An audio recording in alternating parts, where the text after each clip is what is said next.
at the system office level, and at the board level.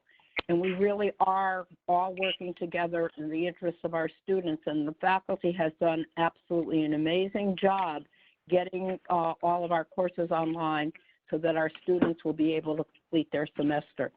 So I thank you deeply. I know these are very troubling and difficult times, but everyone is really doing his or her best to make sure that we accomplish our goals, and it's deeply, deeply appreciated. I also want to welcome 2 new members to the committee. Holly Howery is a Board of Regents member, and she is transitioning to the Academic and Student Affairs Committee, and she has been on the board for a while, and I believe Holly was serving on the, I'm not sure which committee, it was a finance, I believe, the Finance Committee. Most recently, yeah. I've been on HR. Thank you, Merle. It's a pleasure to be back on Academic and Student Affairs. Okay, she's very, very busy. She's been on practically every committee, I think, since she was a student member to start her term on the board. So she started as a student member, and she came back as a Board of Regents member, and we really appreciate her efforts. I also want to welcome Kalina Sasenka, and I may not be pronouncing that right. Kalina is our new faculty member, representative of the FAC. She is one of the co-chairs. I believe you're chair, Kalina? Are you chair or vice chair right now? Vice chair this year, yeah. Vice chair. Okay, and could you just introduce yourself, just tell us a few sentences about yourself so that all the board members will know who you are, and hopefully we'll see you before too long. Sure. So I'm Kalina Sasenka. I have been at Gateway for the last 3 years. I teach philosophy, and I've been involved with the FAC for the past year, but starting my term this year also. And hello. Thank you. I've also, actually, I know, sorry, I should say that I've also been on the Students First committees, the Shared Governance, and the SFASACC for the past 2 years. So for that reason, I know some of those folks. Good, thank you. We welcome you, and we welcome your feedback and comments on the agenda items. So that's the introduction for today. As I mentioned in the very beginning, we have an extremely long agenda. We have last month's agenda plus this month's agenda before us.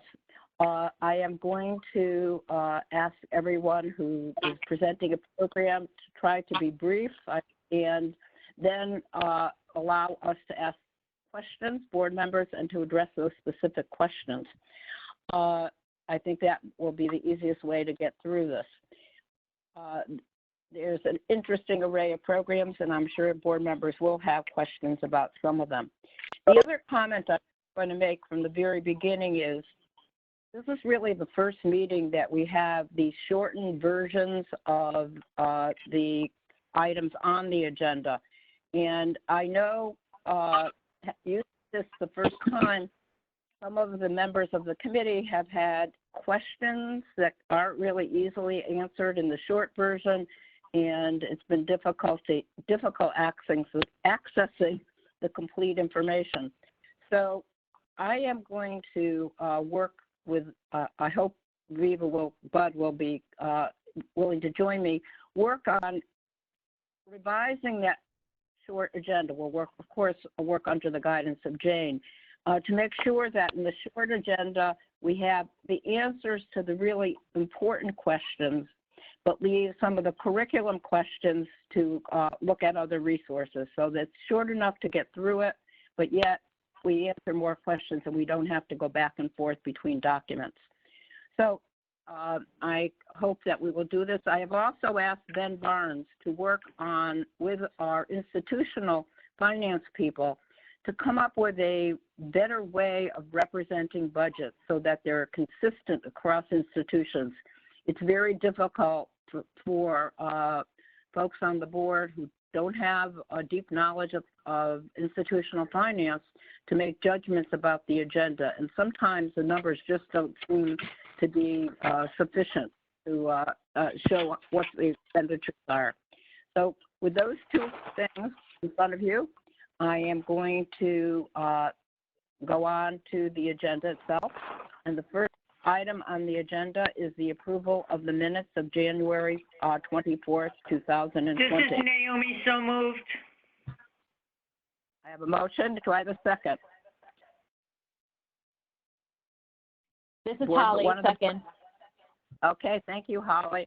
I have a motion, a second. Are there any amendments to the minutes? Hearing no amendments to the minutes, all in favor of approval of the minutes, please say aye. Aye. Anyone opposed? The motion carries. The item 2 on the agenda are consent items, and we added a few items that were on actually as action items last month, but we looked at them and we felt that they were very self-explanatory, and therefore we moved them to consent for this meeting to try to shorten the agenda slightly. Anyone that wants an item removed can have an item removed for fuller discussion, and it can be acted on separately. Does anyone want an item removed? Hearing none, I would like a motion to approve item number 2, consent items on the agenda. This is Naomi, so moved. Aviva, May this I- is Holly, second. Okay, Aviva and Holly second. You choose, Pat. It's your choice. Okay, all in favor of the consent agenda, please say aye. Aye. Anyone opposed? Okay, the motion carries. Now we will go on to the action item. The first item on the agenda is the Bachelor of Science in Health Science at Southern Connecticut State University. This includes significant modifications of courses and course substitutions. I'm going to call on Provost Gates to speak just generally, and then ask Dr. Sandra Bulmer to give us a little more background on the item. Dr. Gates? Thank you. Southern Connecticut State University seeks approval to modify a 120-credit health science program leading to a Bachelor of Science by adding admission standards comparable to the required interest GPA of requirements of the various graduate allied health programs and other curricular modifications. Now, Dr. Sandra Bulmer, Dean of the Health and Human Services, will provide additional information. Please identify yourself. Hello, this is Sandy Bulmer. Thank you so much for having me today. I really appreciate this, and I know it's a busy agenda. This program, we're very excited because we launched this program just recently, and we had a very, very strong response on the campus. And we learned a lot from the initial group of 60 students who actually selected this major. So the steering committee has requested some changes that will better serve those students. Specifically, what they have found is that the core of courses do not apply to all of the students who are selecting this major. So moving some courses out of the core to allow for more diversity in electives is going to better serve the students. So that's a large portion of the changes that you see in the modifications are moving some of the courses out of the core so that they can be electives based on students' health profession that they're aiming for. And then also an admissions process, which really is necessary due to the limited number of seats that are available in advanced science courses and lab courses. We want the students to be successful. So looking at the prerequisite courses early in the program is an excellent way to ensure that those students are going to be prepared for this major. So I welcome your questions. Okay, thank you. I never did take a motion first, so I'd like to take the motion and then I'll open it up to for questions. So the motion is to approve the Bachelor in Science in Health Science at the Southern Connecticut State University. And actually, these are modifications of the program. May I have a motion? Naomi, so moved. Okay, Naomi moves the motion and Holly seconds the motion. Are there any questions from members of the committee on this item? Dr. Bulmer, are you exceeding your initial enrollment predictions on this? It sounds like you may be. We are. We had initially predicted that our first year we would have 40 students, and we actually have 62 as of this semester. So we also have a very strong response in the application pool from high school students. We had to date well over 200 students who have selected this. We're not sure how many we will yield, but it looks like a very popular program. We're very happy about that. Thank you. Members of the committee, questions? Okay. No one has come on, so hearing none, I would ask that all in favor of the motion to approve the modifications in the Health Science BS program at Southern Connecticut State University. All in favor? Aye. Aye. Anyone opposed? The motion carries. Thank you very much, and thank you, Dr. Bulmer. Thank you.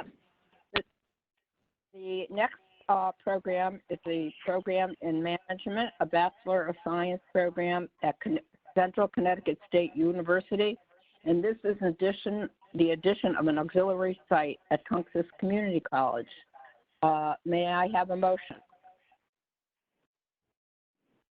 So moved. This is Holly. I move. Holly moved, and who second? Aviva? Aviva, yeah. Okay. A motion and a second is before us. Dr. Gates will introduce Dr. Fallon after giving us a brief introduction. Dr. Gates? Central Connecticut State University seeks approval to offer classes leading to a 120 credit Bachelor of Science in Management degree off-site at Tunxis Community College. Providing additional information about this program will be Dr. Mary Ann Fallon, Interim AVP of Planning and Resources, and Amy Fest, Interim Dean of Academic Affairs at Tunxis Community College. Dr. Fallon? Good morning, and good morning, everyone. Thank you, Dr. Gates. CCSU's Management BS at Tunxis partners two strong accredited programs and steps towards building a system that responsibly serves an increasingly diverse student population and changing economy. Every year, approximately 70 Tunxis students complete their associate degree and would be eligible to seamlessly enroll in CCSU's Management BS and take CCSU's upper-level business courses at Tunxis. Also with me today is Interim Dean of the School of Business, Dr. Joseph Farhat, and both Dean Fest and Dr. Farhat are here to answer any questions from the regents. Thank you very much. Are there any questions from members of the board? I do not hear any. I guess I have one. Will students be enrolled in both programs at the same time? Do they get accepted as a dual acceptance, or do they finish one and then go on to the other program?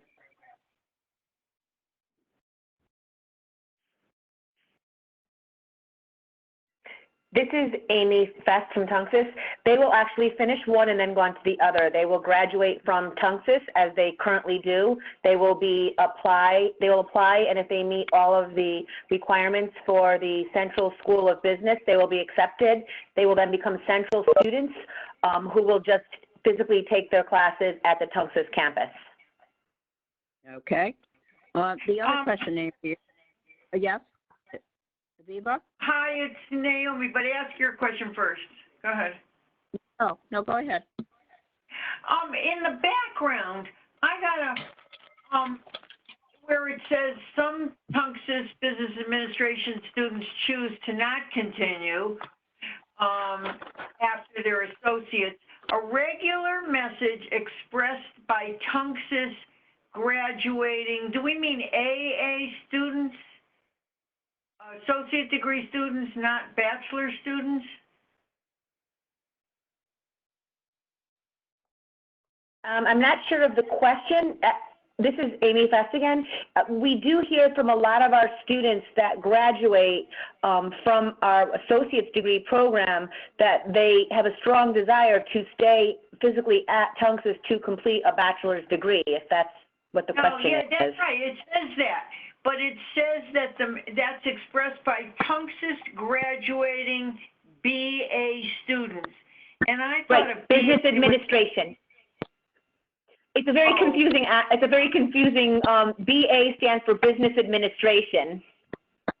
Oh, okay. Because I thought it looks like it's a bachelor's degree, or so it's an associate's degree in business administration, is what you're telling me. Yes, it is. Yes. It's an associate's degree from Tunxus and then a bachelor's central.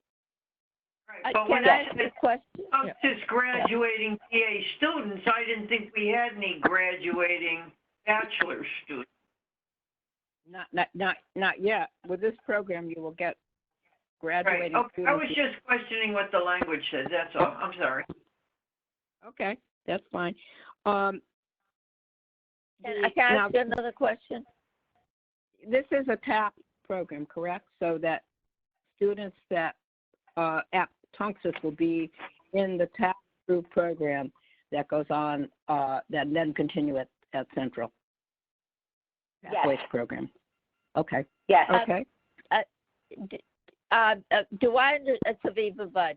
Do I understand that all the courses they need to complete the bachelor's degree will be then offered at Tunxus, or just the core, or just the general credits? What limitation is there? So it sounds to me like the program is such that they never have to go to the Central campus. You would be correct. They will take their upper division management classes offered by Central faculty at Tunxus campus, and they will continue the requirements for their gen ed to complete their bachelor's degree from Tunxus's courses already being offered on campus, and we've already mapped out the classes that will fulfill all the requirements. So they will never, if they choose, they will never have to leave the Tunxus campus, and they will be able to acquire their full bachelor's degree. Thanks. It will be interesting to see how this works over time. Do you expect that many of the students who are now attending at Central will select this option? This is Amy again. My gut is that a lot of students that currently attend Tunxus will choose to go to a smaller institution right now, and that I would anticipate that Central would see an increase in their enrollment from students that they may have not acquired that will now choose to stay on and choose the path to get a degree from Central, where they've chosen before to choose a smaller school more similar to Tunxus. Okay, thank you. We'd be interested in looking at that long term, how that works, because. But what you asked was a different question. Right. You asked whether Central students might decide to go to Tunxus as well, that hadn't gone to Tunxus before. Right. Exactly. Thank you, Aviva. I would like to hear the answer to that. That was an interesting question. Amy, did you understand the difference? In other words, are you going to I did, though. I would defer to my Central colleagues. They might want to answer that. I'm happy to answer it, but they may want to answer that. This is Joe Farahat, from the School of Business. Yes, there is a possibility that few students could be taking some of the courses offered at Tunxus, and we see more of integration of community colleges as well as a sister university in utilizing economies of scale. We did have an experience offering 2 courses, I think 2 or 3 years at Tunxis, and yes, some of our students found it more convenient for them to take those courses at Tunxis, and we do really encourage it because you are mixing college students 2 years programs with the college students from 4 years programs together in the classroom. It's going to enhance the learning experience. Okay. Are there Can I just ask another thing? In the projected numbers for the students, how are we marketing this?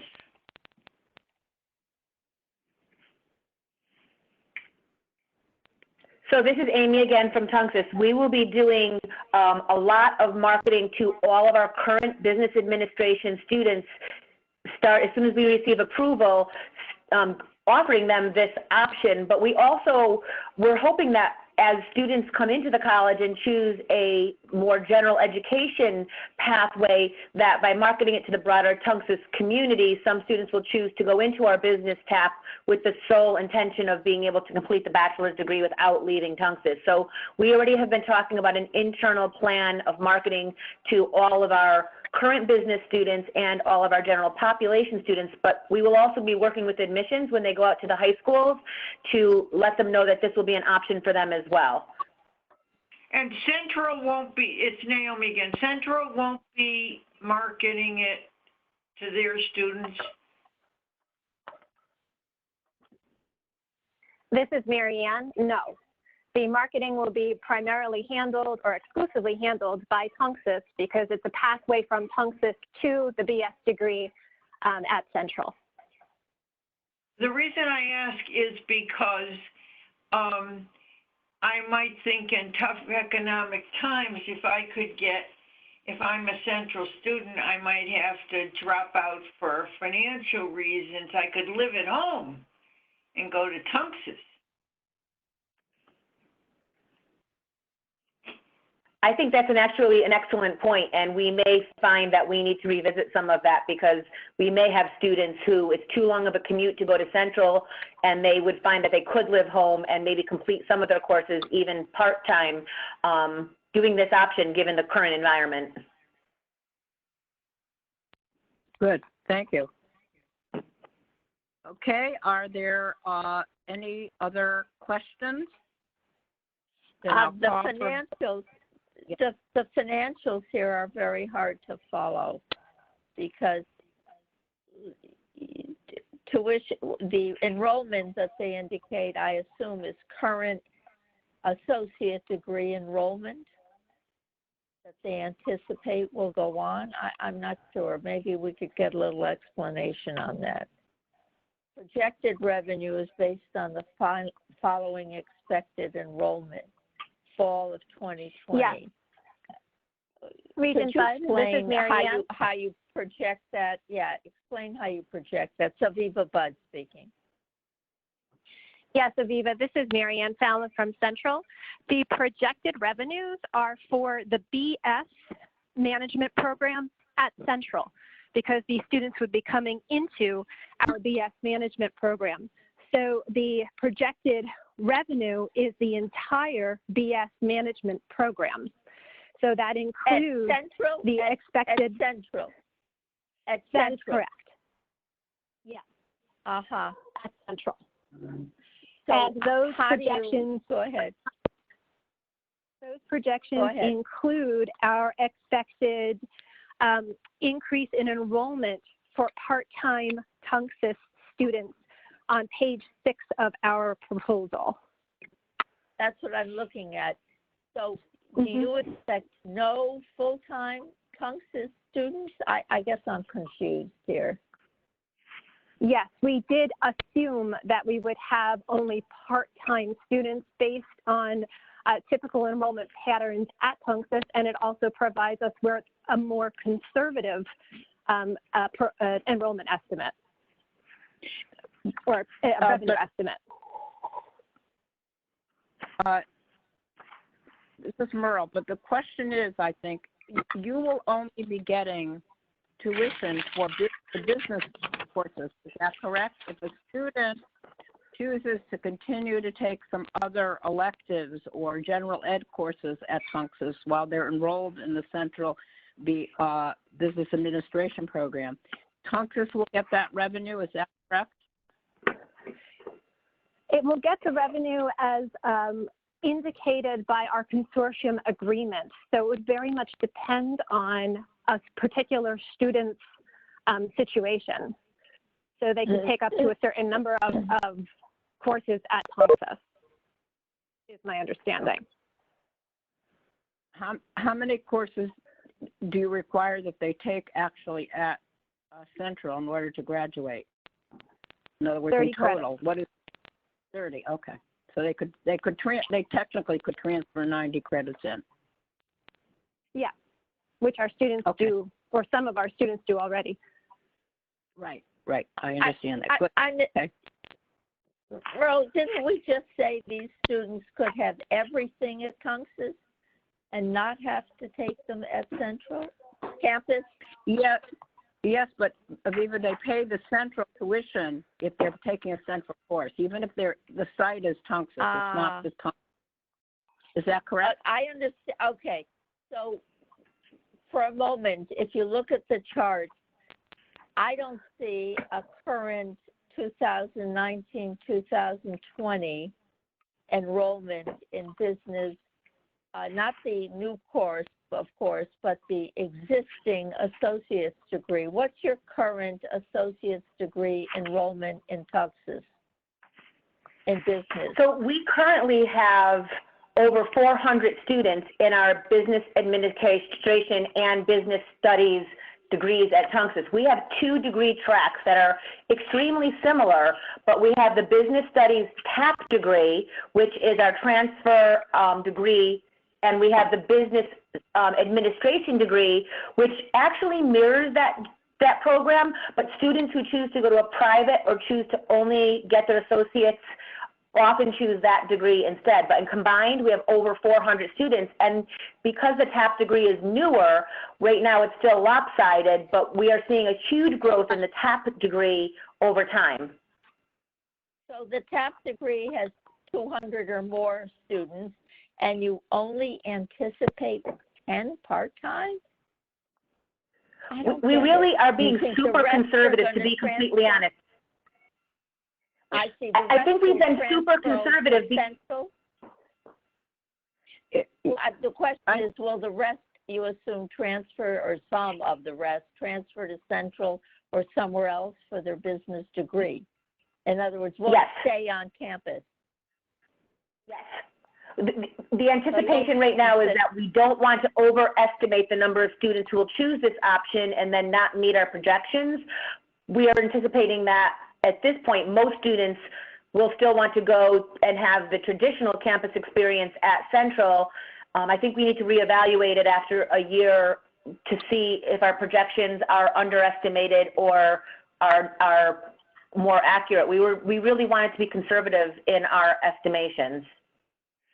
Please identify yourself when you speak, Amy. Yeah, I'm sorry. Last question. For 10 out of over 200 part-time, is it worth doing this? This is Amy again. We think it is. This is our projection for the first group of students.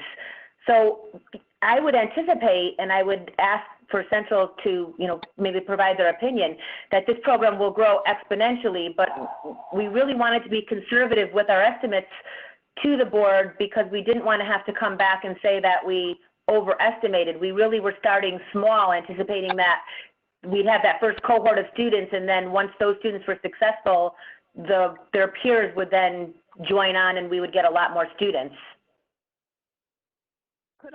Could I, this is Merle, could I suggest a slight amendment to the resolution because of that?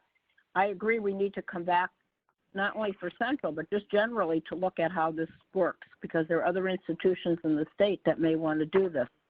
So could we again ask that we come back after the 7 semesters and just look at the enrollment like we are with new programs.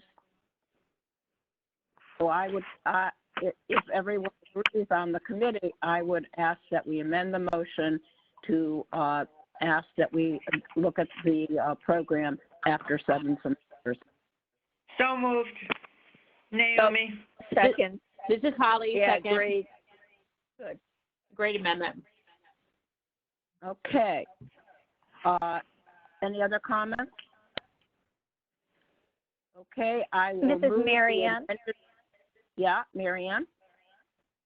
I just wanted to reiterate what Amy had said since she asked for Central's opinion in here. That yes, we were conservative to begin with because we were looking at this as the first of potential several partnerships. So we wanted to make sure we were getting it right the first time and how we might be able to grow it in the future. So thank you. Okay, good, good. Okay, all in favor then of the amended resolution, or I should say the substitute resolution? Aye. All in favor? Aye. Anyone opposed? Anyone opposed? Okay, the motion carries, and thank you very much, and we'll look forward to hearing about the success of the program. The next item is a Bachelor of Science in Sports Management at Southern Connecticut State University. On page 82 of the agenda, actually, Erin suggested that I give the page so that everyone can be following. And this is a significant modification of courses and course substitutions, and now I have a motion. So moved, Holly. Holly, can I- Naomi. Okay, second, Holly, and then Naomi seconded. Okay, Dr. Gates, would you take over and then introduce Dr. Bulmer again? Yes.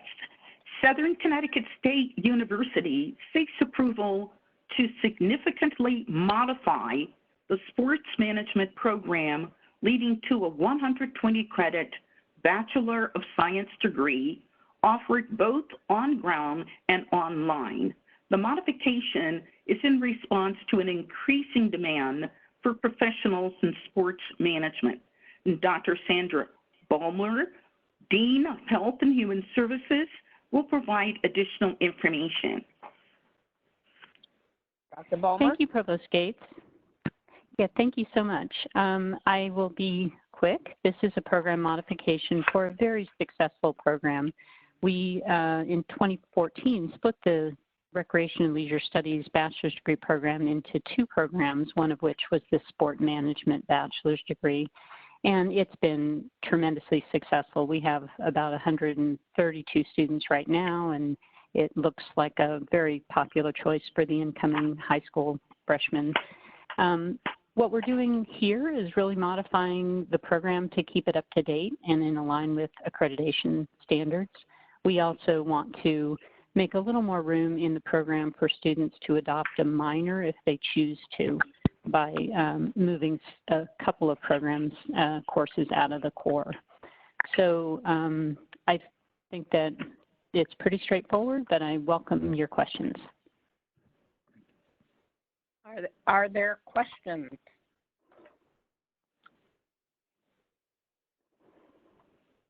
I do not hear any questions.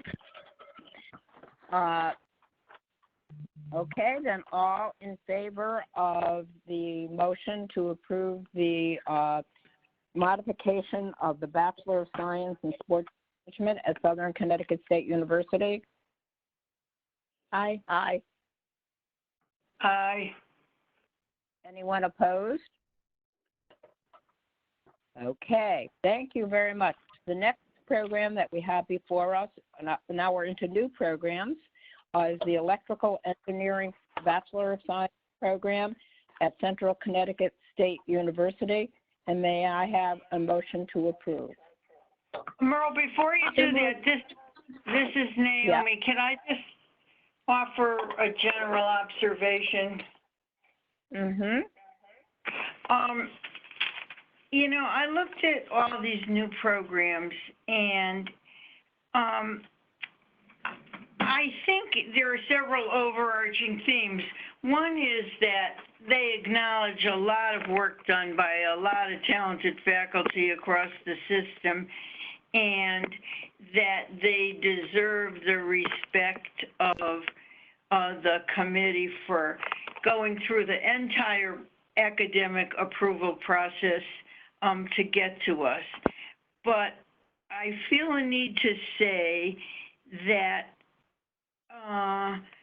given the horrific circumstances in which we find ourselves, it makes me very uncomfortable that we're adding new programs at all at the same time that we're literally flying blind as to what our enrollment's going to be like in the fall, for no fault of the institutions, but given the world in which we're living. And I don't really know what to do about that. I don't want to vote no, but I don't know whether we should consider at the end some kind of a global, let's not do this for another, let's approve them and not go forward for another year or what, but it really troubles me, and I felt the need to say that. I have a question. Perhaps each speaker can address when they actually anticipate that the program will begin, because we are now talking about April and unusual circumstances. But I think if the plan is to start the program a year from now, in other words, for the fall of 2021, you actually have to get it in the catalog and start recruiting students next fall for that. So I think if we could have each speaker address what their anticipated start time is of the new program, that may make it clearer to you what the circumstances are. Yeah. Would that be acceptable? Thank you. Yeah, I know some of them are definitely anticipated program initiation dates the fall of 2020, and that just really makes me uncomfortable. Don't forget, these were developed when we didn't have. I know that before we had all these horrific, not only health but economic problems. Right.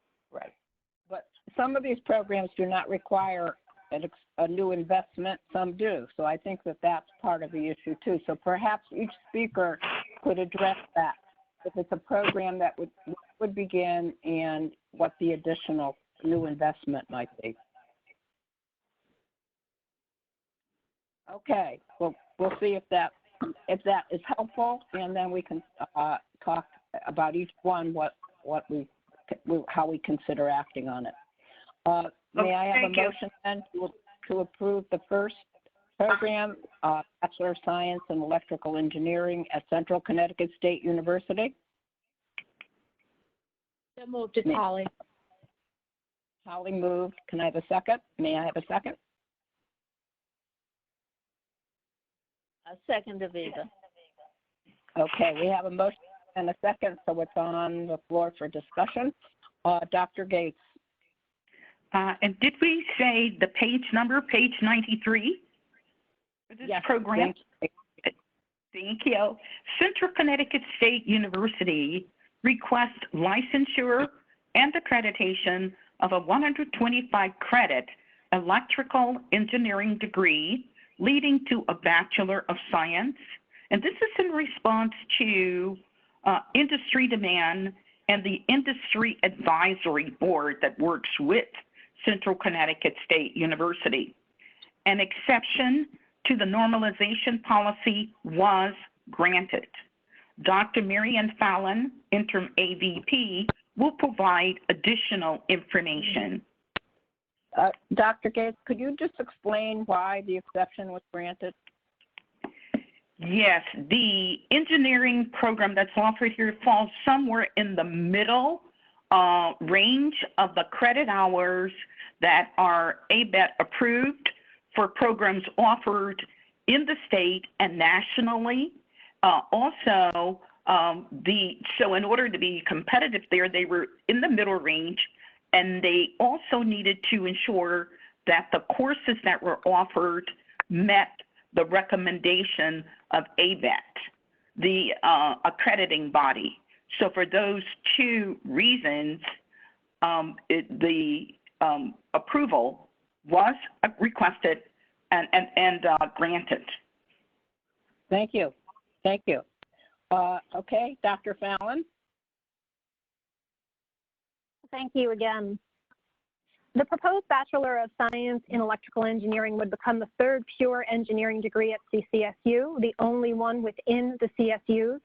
And with its current curricular emphasis on renewable power sources, it's designed to become ABET accredited after graduating its first student in fall 2024. That was the original plan, was to roll this program out in fall 2020. I should mention in response to your questions or concerns that the curriculum for this program really steps into high gear in the third year of the program. So the first 2 years are foundational, and those 2 years are spent taking mostly prerequisites in physics, math, and general engineering courses. There are only 4 courses that are specific to the electrical engineering degree that are planned in the curricular map for the first 2 years of the program. The Connecticut Department of Labor, to piggyback off of what Dr. Gates was saying, expects demand for electrical engineers to be high. Previous estimates were that electrical engineer demand would grow by 10% between 2016 and 2026. And on the 180-day period ending on February 10th, there had been 800 total job postings in Connecticut for electrical engineers. So although there is serious and warranted concern about the economy and employability, this particular domain seems to be one that would be resilient to economic downturn. With me today is the chairperson of the department that will be offering this program, Dr. Shuju Wu. And we're happy to take your questions. Thank you very much. Questions, please? This is Naomi. I have a, go ahead. Go ahead. No, you go, Naomi. You go. I have 2 questions. Are we saying that ABET says you need more than 120 credits to get accredited in this program? This is Mary Ann. No, that is ABET. Go on. Thank you, Dr. Gates. No, ABET does not have a specific credit requirement.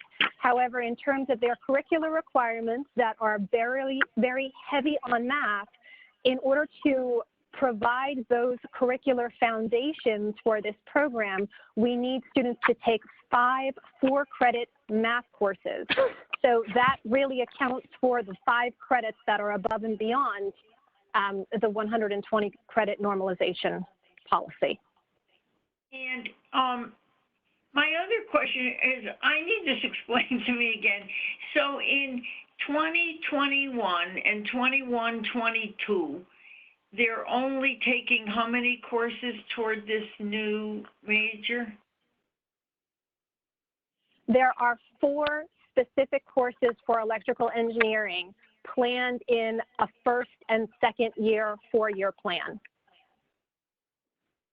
So when they get through, they've got 8 courses out of all the course requirements. Is that what you're saying?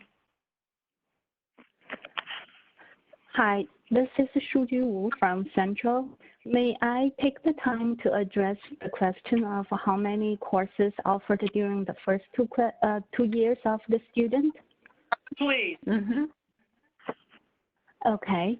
So as Marianne said, the first 2 years that the students take some foundational courses, and there are 4 courses which are the fundamental electronics electrical course.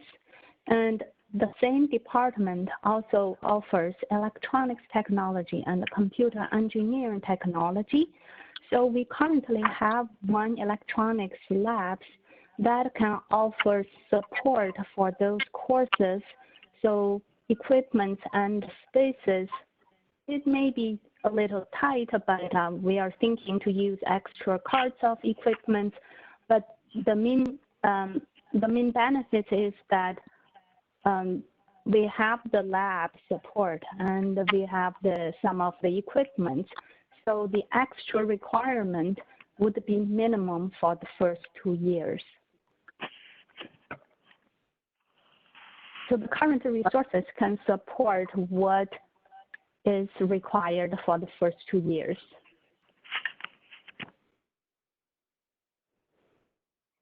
Other questions? Or yeah, I have a question. Aviva Budd, your material said that the building is going to be completed in 2021. Can you tell me about the building? Is it under construction? Has its construction halted? What's going on? Good morning, this is Mary Ann. Building has been under construction. Pile driving has occurred on the building. My current understanding is that construction has been halted on the building, and we are waiting to hear from the state legislature as to when we can resume. And you also need about $3 million for equipment in the building, your material set. I'm sorry, this is Pulma. May I correct the statement? The building is under construction. We have the money for the construction of the building, and that should not be a problem. Including the equipment, Dr. Toro? There has been some allocation of money for the equipment.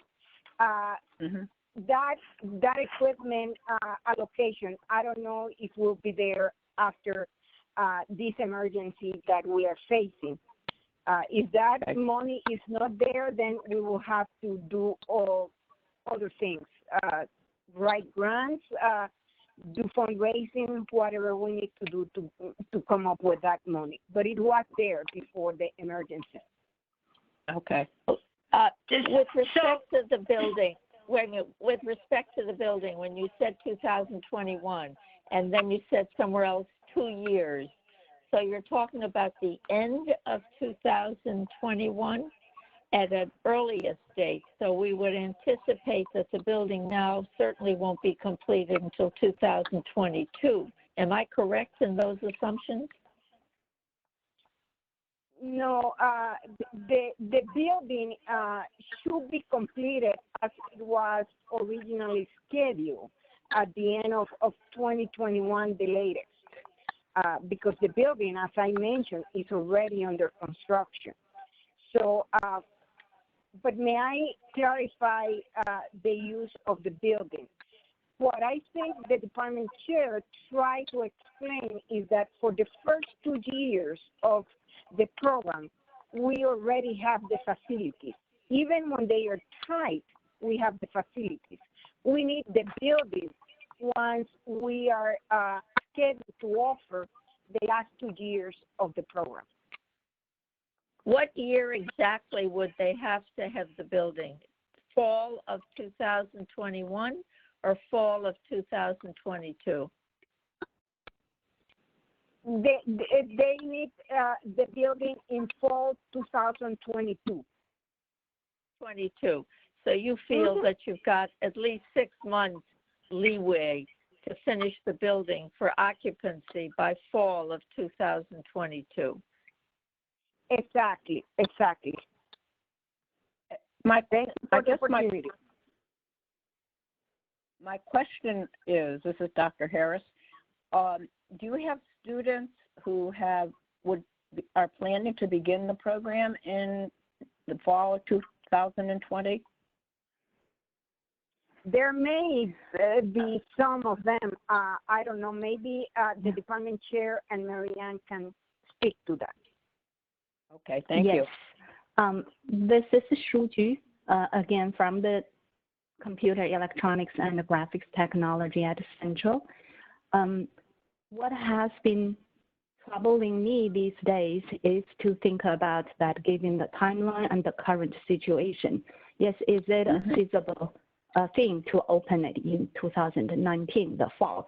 And Mary Ann discussed with me, and I went back to discuss with the department and the faculty. We have all the email communications. They all supported that we have been putting so much effort in these few years, and we need to continue with the momentum. And just yesterday, I still received email query about the new electrical engineering program. I have the email. I should have forwarded to Mary Ann, and I have seen a few students sending email.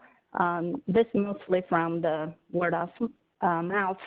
I received those queries, and another thing I told my students, I encouraged them to participate in the tutoring services because I have heard some of the students, they lost their jobs. I think the situation is hard, but we have to move on and provide more opportunities for people who lost their job, and normally in such situation, they want to go back to academia and reinforce their knowledge.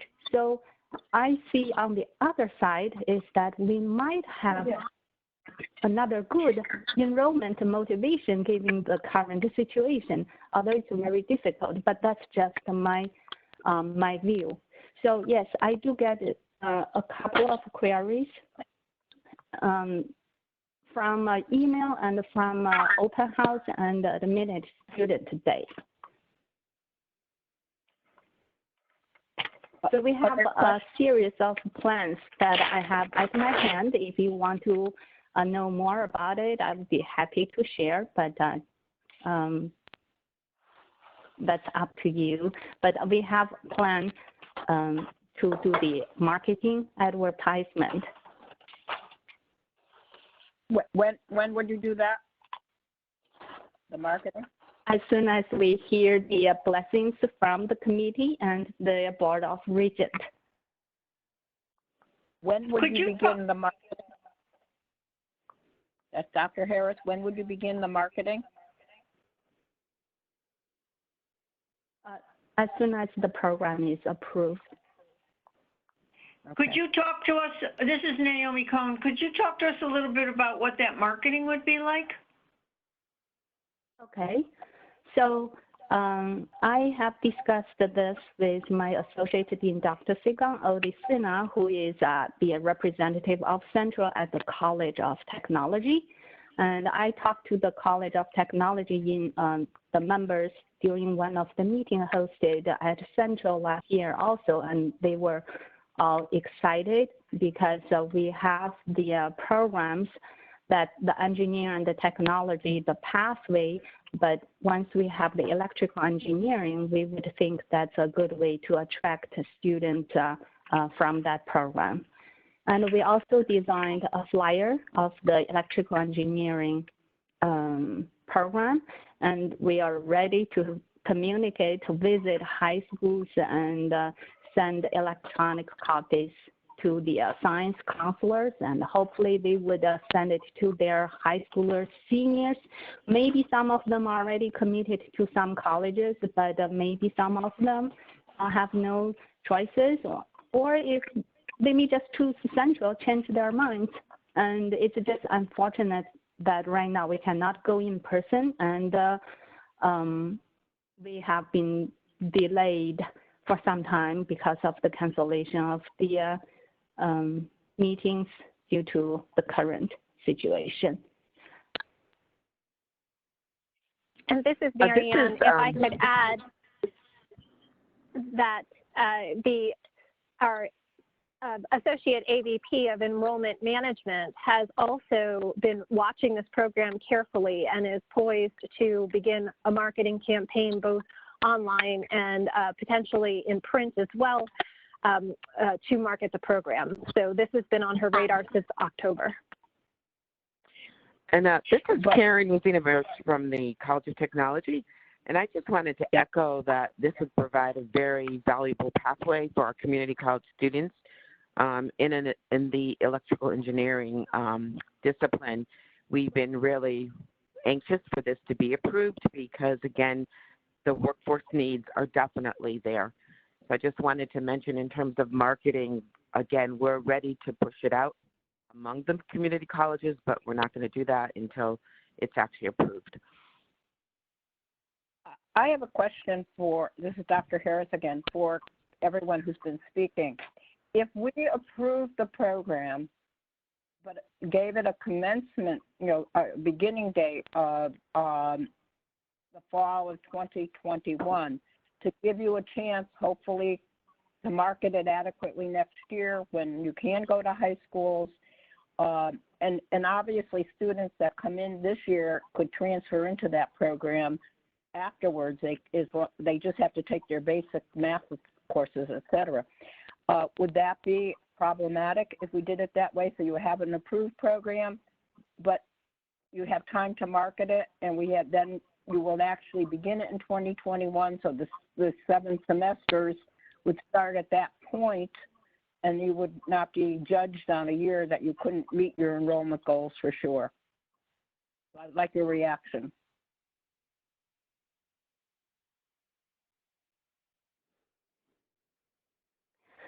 Again, this is Shuju Wu from the department. I think telling students that coming in as another, I don't know, they're like non-matriculated or in a different program, that may impact how they think about our program because, or they may change their minds not to come to the university.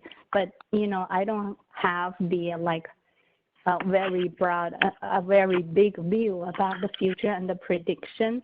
But the department is very passionate. We have made 2 out-of-state visits to the some manufacturers on the equipment. We had industrial advisory. We can't call it a committee now, but we hosted twice, and once in this January regarding the industry advisory meeting, discuss with them the lab, the curriculum, and the needs. And the uniqueness of this program, one of that is that we have a flavor in power engineering, renewable energy, and some new trends. And this the program covers the popular electrical engineering areas, but with this power flavors, we feel like we can work with the other state university, like UConn has the power engineering graduate certificate and a strong PhD research program. So we could be a potential feeder for them.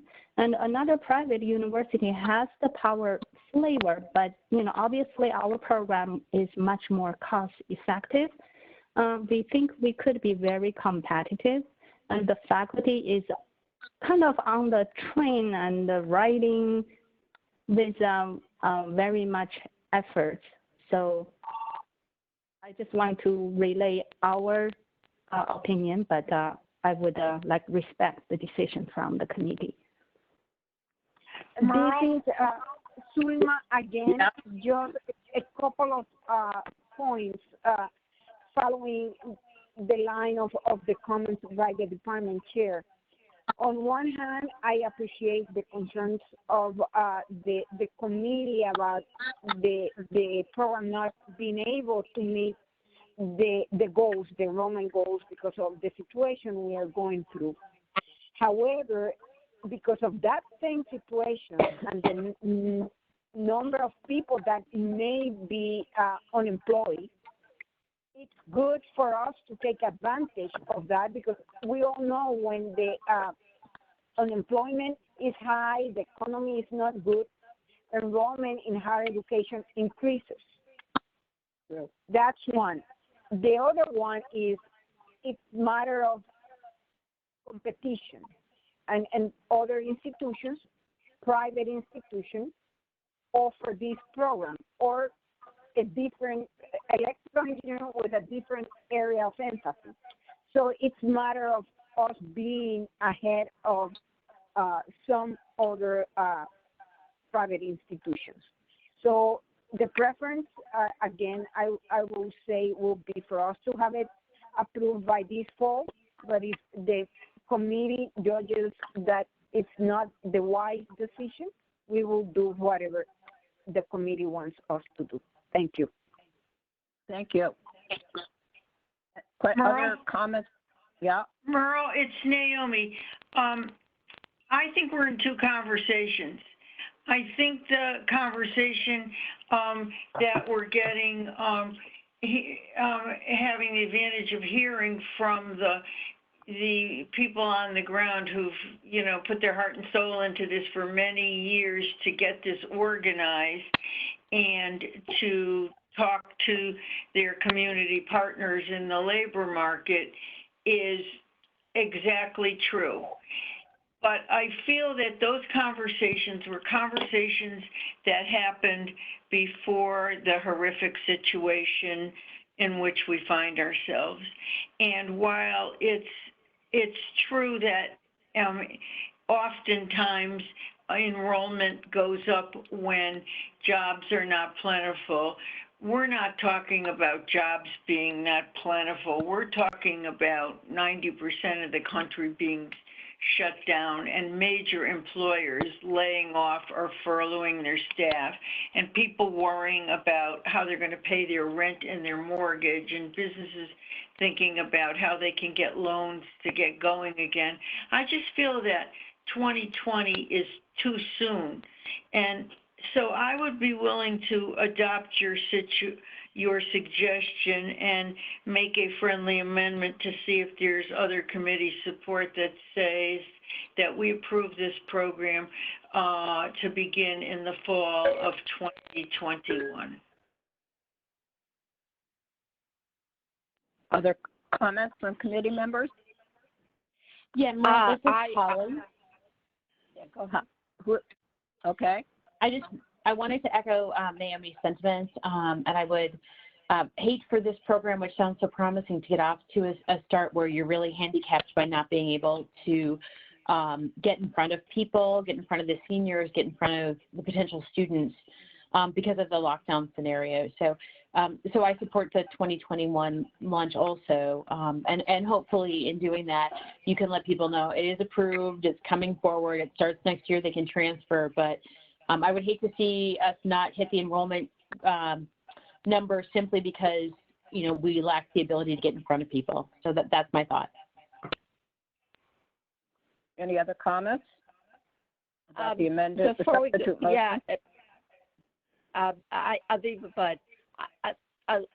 I think that the combination between construction and marketing and college applications having been approved and people committed in April is going to find it very hard to get the quality student you want in this program. But I have another question just based on format. You give the projected revenue for 3 years, but you don't give the projected enrollment. Could you just give me those numbers for year 2 and 3 so I know what we're talking about, what our target is?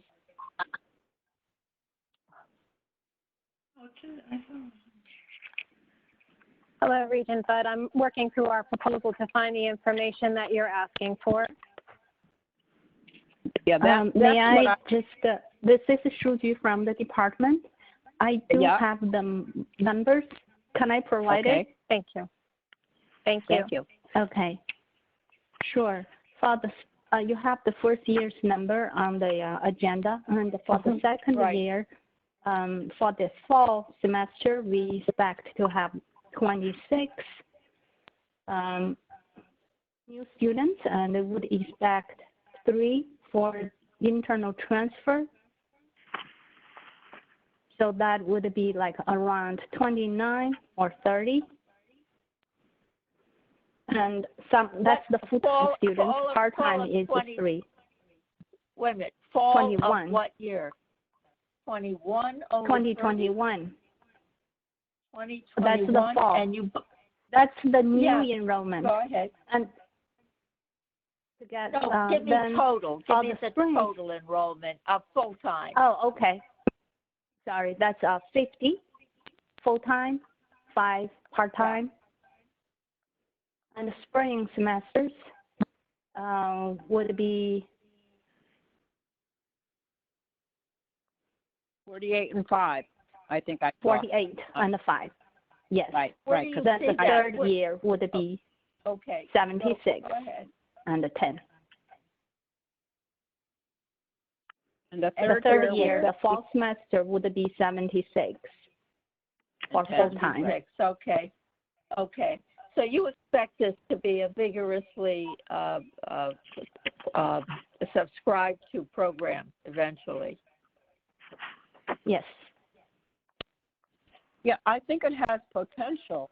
The question that we're debating is, will it have potential better if we really start the program a year from this fall instead of this fall? Because there's been no time to record. You can't get to talk to people. And those that think they want to do this can start at Central and go into the program because it's already approved next fall, and they can graduate on time.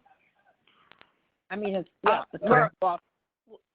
one item to just point out is if it's approved now for starting in the fall, anybody who wants to be an electrical engineer knows that they take the basic courses either way. So you can still enroll them in the basic courses, but by the fall, you will have some second year, third year courses even. So what I think we're saying is that if we approve it, you can, talk to students that are expecting it, guide them into taking the appropriate courses, and really do a good job at marketing next year for starting in 2021. May I add something? This is David Walter, the provost at Central. Yeah. I guess what I would add to the consideration is that by delaying it until starting fall of 21, what you're really doing is delaying the completion of those students one more year from 2024 to 2025. I would offer that you consider weighing the cost of starting it in fall 20 as opposed to 21 against the delay of the output at the end of the program from 2024 to 2025. If the need is there today, I think it's important to consider ways that students can move through this and graduate. But Dr. Walter, but you could have students start taking most of the courses next year anyway and be able to graduate in 4 years if they're full-time students, because they can take a lot of the math courses already. They can take all their general ed courses. And I heard someone say that 2 of the electrical engineering courses are already available in your electrical technology program. I want to, this is Aviva, but from the department. Okay. Merle, Aviva, but I'm thinking that 2020 or 2021 doesn't make much difference. I think we should consider doing 2020 knowing that the enrollment's going to be very low in the first year. I don't think the cost increase is going to be that great because of the courses that are going to be offered are really already there. I don't know that. I don't understand what the advantages of postponing to 2021. The only advantage is that 7 semesters from now, we're not going to say, well, why didn't you make your first year enrollment goals? So I guess that's the only advantage.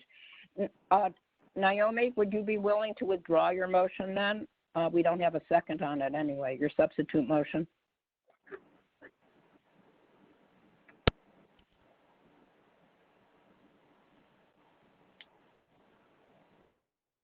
Regent Cohn?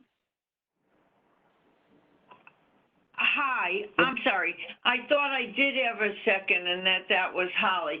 I think that advantage of postponing it is to give us time to figure out where we're going. I know President Toro said, you know, the building is approved. The legislature might have put it through the bond commission, but doesn't mean they're going to allocate the money. They have the money already for the building. What does have the money mean? It's in the bank? I don't think so. Yeah, it's being built already. Yes, but don't they draw down on funds from the state as they go along? If the state gives you $2 million to build a building, I'm just picking a number. I don't think, my understanding is that the state doesn't send you a check for $2 million, that you have to put in requests as the building goes along, and they can either approve or deny them. No, and I think that. No, I don't think that's true. My understanding is, I'm sorry, this is Tulma. My understanding is that the allocation for the whole project, the $60-something million, it's on the bank. We can double check with Keith, but that's my understanding. Okay,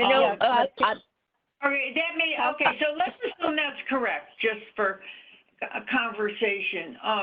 But I still have grave concerns about starting this. We're talking about April, May, June, July. We're talking about 4 months. And if you read the newspaper or you have the stomach to watch a little television, the analysis of where we're going to be in 4 months is so horrific that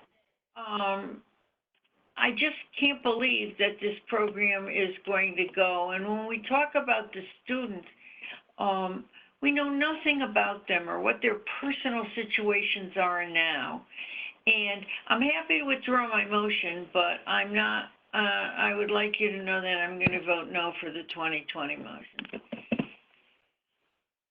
Howie, you were the seconder. I was wrong. You withdraw it or? You know, it's a really hard call. I see both sides, and the problem is we just don't know, right? We don't even know what's going to happen in September, if students are coming back to campus or not. And many seniors have already made their choice of college for the fall. I see both sides of it. If Naomi's willing to withdraw, I'm willing to withdraw as well, but I don't know that I would vote in the affirmative for 2020.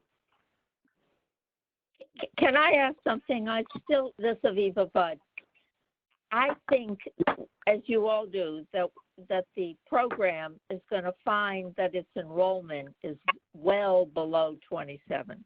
That's for sure. But I'm not sure that it makes a material difference in the success of the program ultimately by having it on the books and offered for 2020 if the building is going to be done by the fall of 2022. There, I think, is a huge important issue, because if that's not the case, then there's no way these kids are going to get the education they thought they were going to get, and that would be unfair. And other than that, I don't see any harm, but I do agree with Naomi that starting any new program for the fall of 2020 today, projecting enrollment is totally unrealistic, because those projections depend on so many assumptions that are not available today. I mean, that are not true today. This is Holly. I do have a question that maybe will clarify this for me. I saw the projected enrollment and the projected costs for the first year. Are those costs going to happen regardless of the enrollment, or are they scaling, right? So if we have 5 students take this, are we still committing $90,000 or whatever it was for the first year, right? Are we outlaying money for this program even if we don't have a lot of enrollment for it? Is that number still the same?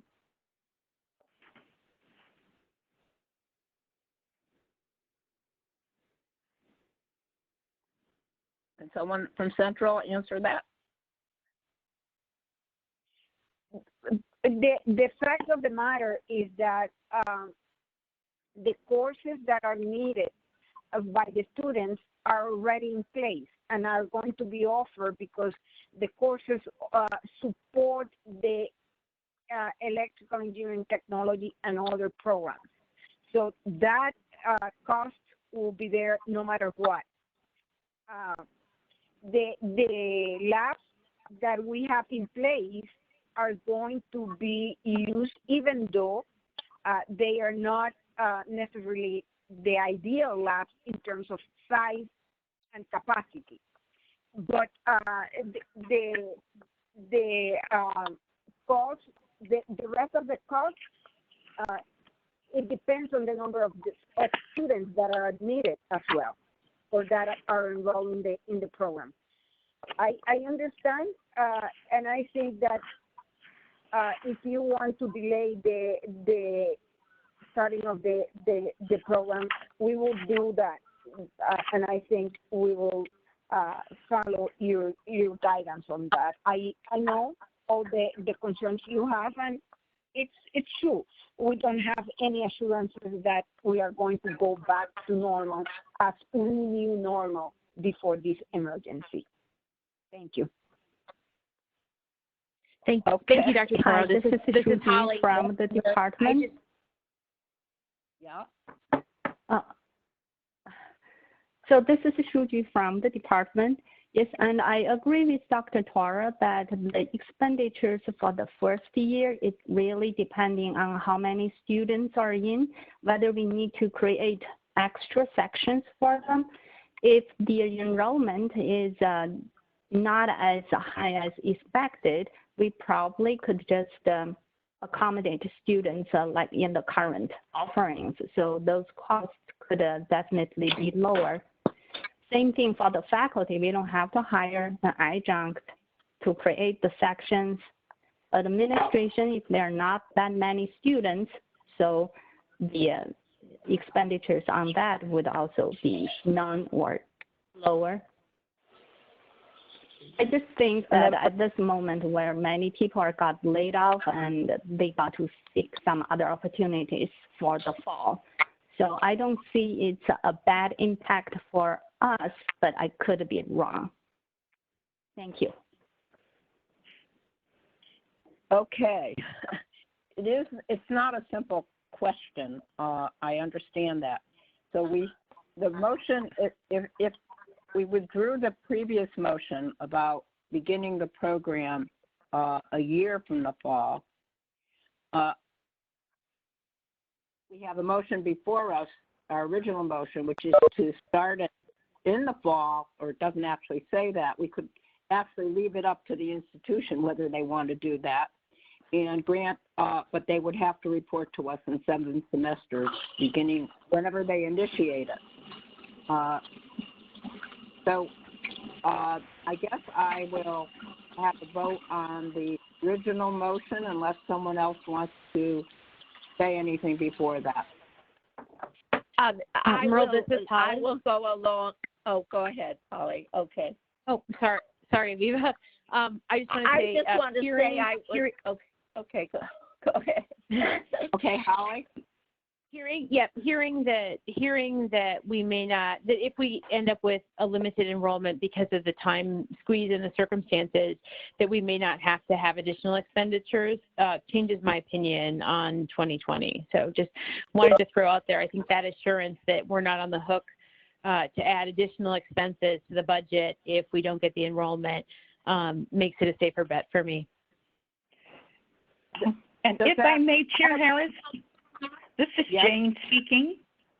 Frequently, what we see in our institutions, their flexibility to look at the data, because I certainly agree with Regent Cohen, and to make a determination that programs will be delayed. We have had several programs that have been approved, but have delayed admitting those students because of extenuating circumstances. And in fact, listening very carefully to everyone, what this does is gives us the opportunity to respond in a manner, a timely manner, if in fact, and we know things are very bad, and there is no accuracy in predicting the enrollment, but your support, the board support would give our outstanding institutions with these programs the opportunity to also make that determination based on the existing circumstances or futuristic circumstances. Thank you. I agree with you, Dr. Gates, and I think with anything that we approve today in new programs, that definitely we're going to depend upon the institution to make that decision, whether it's timely to go forward now or to wait until the spring or next fall. So we have a motion before us to we have the motion before us, I think, to approve this, but asking the institution to make a decision about when they actually want to initiate it based on their circumstances, because they will know very shortly what the enrollment expectations are for next year. I think there's a May 1st date, if I'm not mistaken. Okay, all those in favor of the motion to approve the program based on what I've just said? Aye. Aye. Everyone opposed? I am. Okay, so the motion, I will vote in favor, so the motion is 3-1.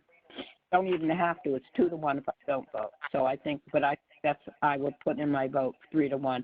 Depending, again, I hope that the institution will make that decision based on the data that they have come May 1st. Okay. Will do and let you know. Thank you. Okay. Let's Merle, now. so that we don't have to have this conversation, or we'll be here till tomorrow about every program going forward now. I would suggest that the administration talk about and make some kind of a recommendation so that uniformly, or uniformly is the wrong word, I would say more consistently, there will be a format for deciding when these programs go forward. Dr. Gates, is it possible to do that? I think what I'm hearing sort of the issuance of a moratorium, or what we could do is consult. We can consult with. We can do that. We can consult with each of the institutions, the administration, and develop among us a template or a process that would allow us to respond to what Regent Cohen wants. That's possible. We can do that. I'm really just, if I could interrupt, I'm sorry. I'm really just talking about guidelines, so that one institution doesn't say, well, our standard is if it's going to cost us, if we're going to lose, 35 or more % because of the tuitions in our budget, we're not going to do it. And the next institution says if we have, a third of the students, we're not going to do it. And there ought to be some uniformity to how this decision should be made. It shouldn't be made by the board because we didn't know enough to make it, I would posit. But there ought to be some flavor of consistency for how to reach these decisions. Thank you, Regent Cohen. What I can do is move forward that request to the Academic Council. There are structures out there that provide guidelines that look at program viability. So they exist. It's just simply a matter of our developing those guidelines and getting that approved and by the council and then implementing it. So we can do that. Well, and thank you. I don't know what your timeline is, but I think it would be helpful as these things come to the board at the next board meeting for the board to understand what the basic parameters of that would be. Are you talking about the May board? Certainly. May board meeting, May board meeting? Because 2 weeks probably. Is that where this is going to be on the agenda in May? No, these are all going to be on the agenda in April, at our April board meeting. But I think that maybe there ought to be a meeting before that at the, with the faculty, I think that's a little too quick, given everything else that's going on right now, the coronavirus initiatives, and there are a lot of things that are on the table right now about how to treat that. I would ask Dr. to comment. We can move forward a draft. I think we can move forward a draft of guidelines. We can start that. When would that be? Well, we're looking at today. It's Friday. We can develop the draft to move forward the beginning, I think, of next week. We'll just add it and do it. This is important. There are differences too. Obviously, you're going to address in certificate and graduate programs as well, correct? Yes. Okay. Well then, but we won't have another meeting until May. So when would you'd want this? That's what I don't understand how we would look at that.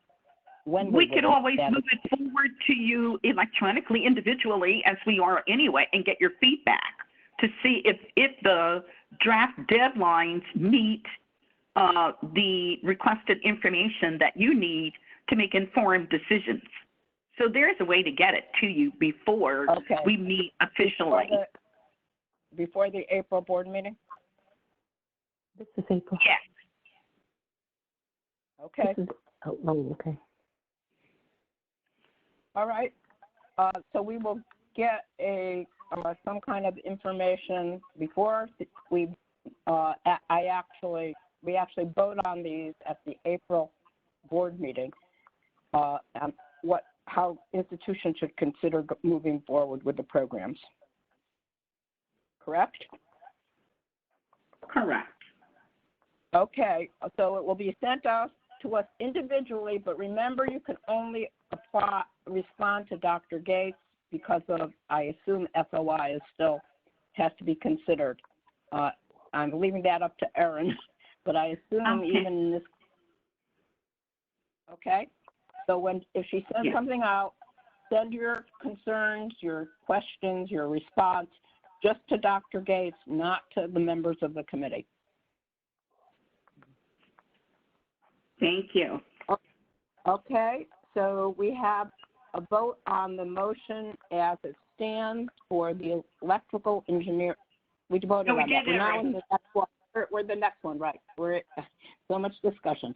We're on page 97 of the agenda. This is a C2 certificate at Quinebaug Valley Community College in Cannabis Studies. Dr. Gates. Oh no, I'll have a motion first. So moved, Naomi. Second, Holly. Okay. Dr. Gates. Quinebaug Valley Community College seeks approval of an innovative 1516 credit C2 certificate in cannabis studies with a focus on applied horticulture, business, and wellness in response to a growing demand for people who are knowledgeable about cannabis. Dr. Brian Kaufman, Professor of English, will provide additional information on the certificate. Dr. Kaufman, please. Hi, committee members. It's an honor to be here. Actually, Dean Lewis is going to present for me. I'm suffering from an illness, so he was going to present. I assume Dean Lewis is on the line. Okay. Dean Lewis? Oh dear. Okay, well that's all right. I can go ahead and do this. I apologize if I cough. It's not COVID-19, so I do apologize. But I'm suffering from bronchitis. So,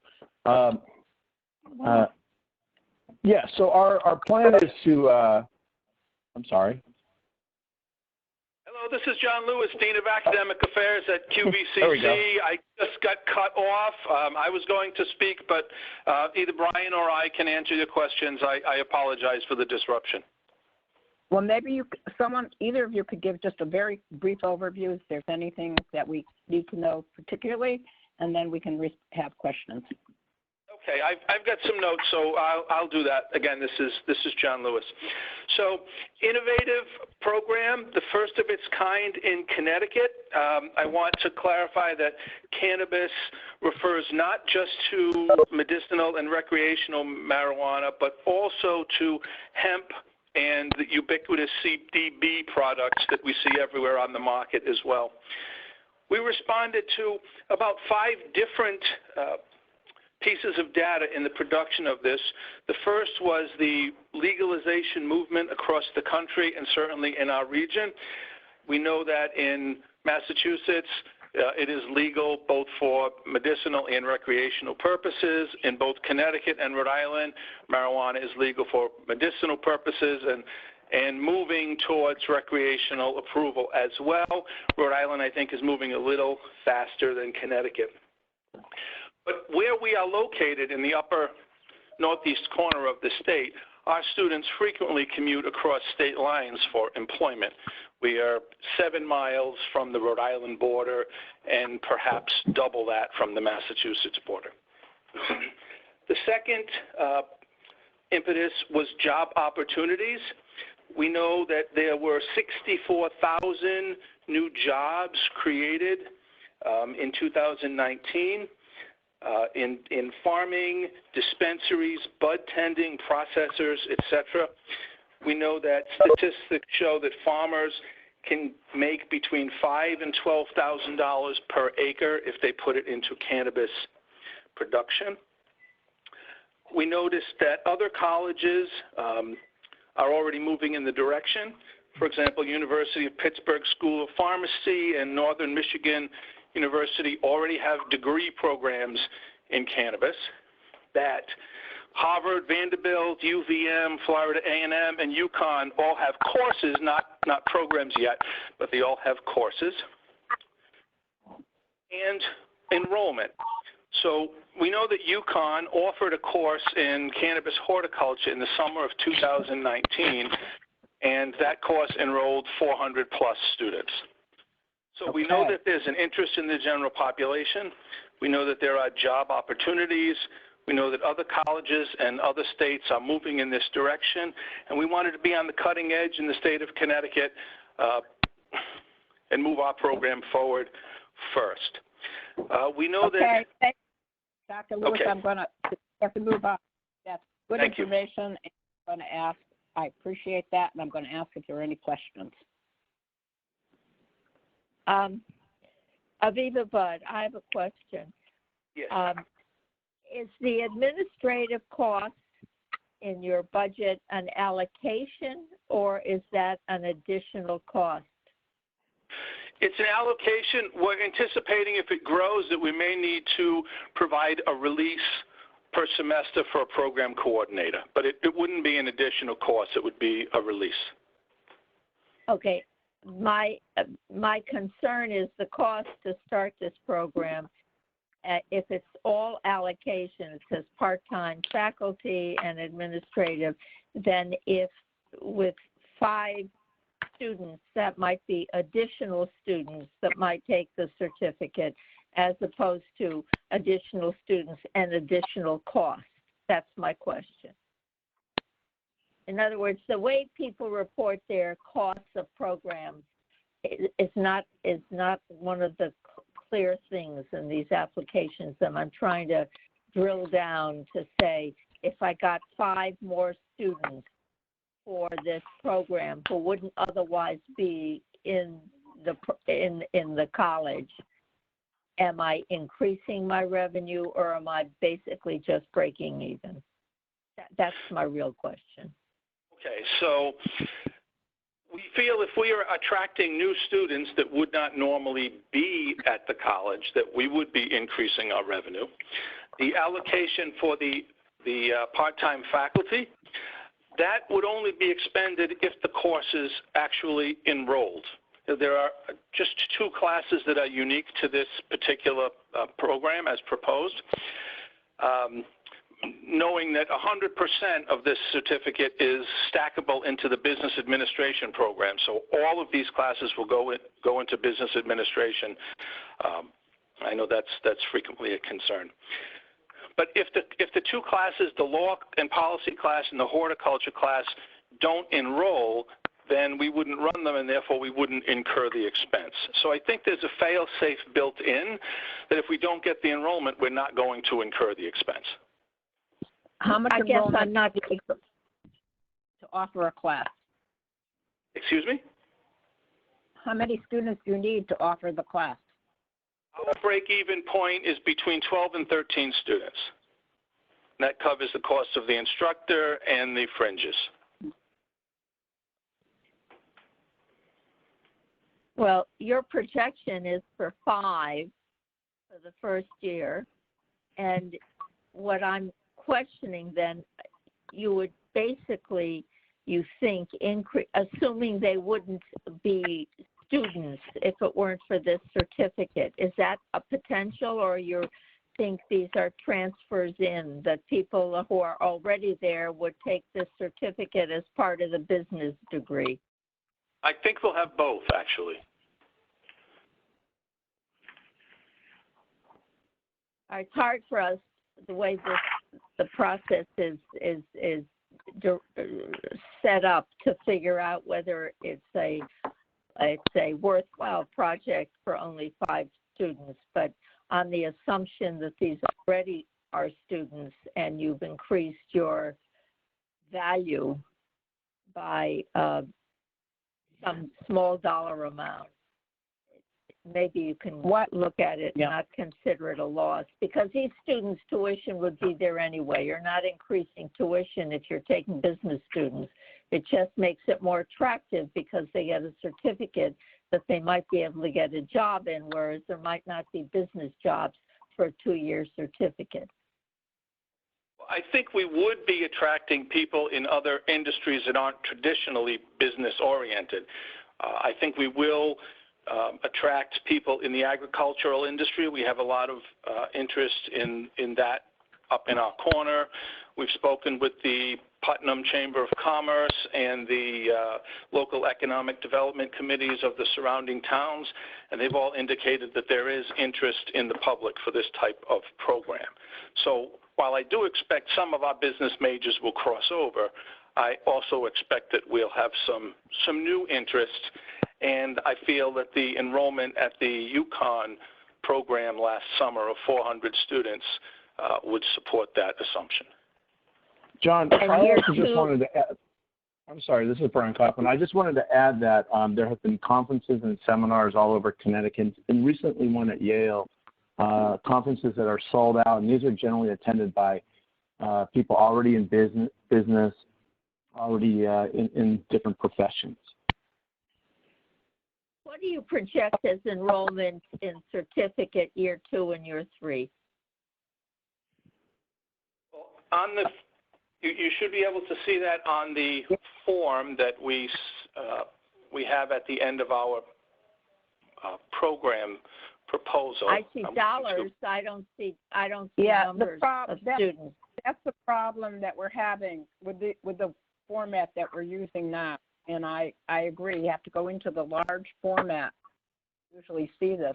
What I'm going to suggest, because I know that Regent Cohn is not going to be happy with me if we don't move on, is that we decide whether this is a worthwhile program and endorse it or not endorse it by our vote, and that we leave it again to the guidelines as to whether we start it. I will say there is certainly an interest in this whole field right now, and I believe that we already have hemp approval in Connecticut. Do we not?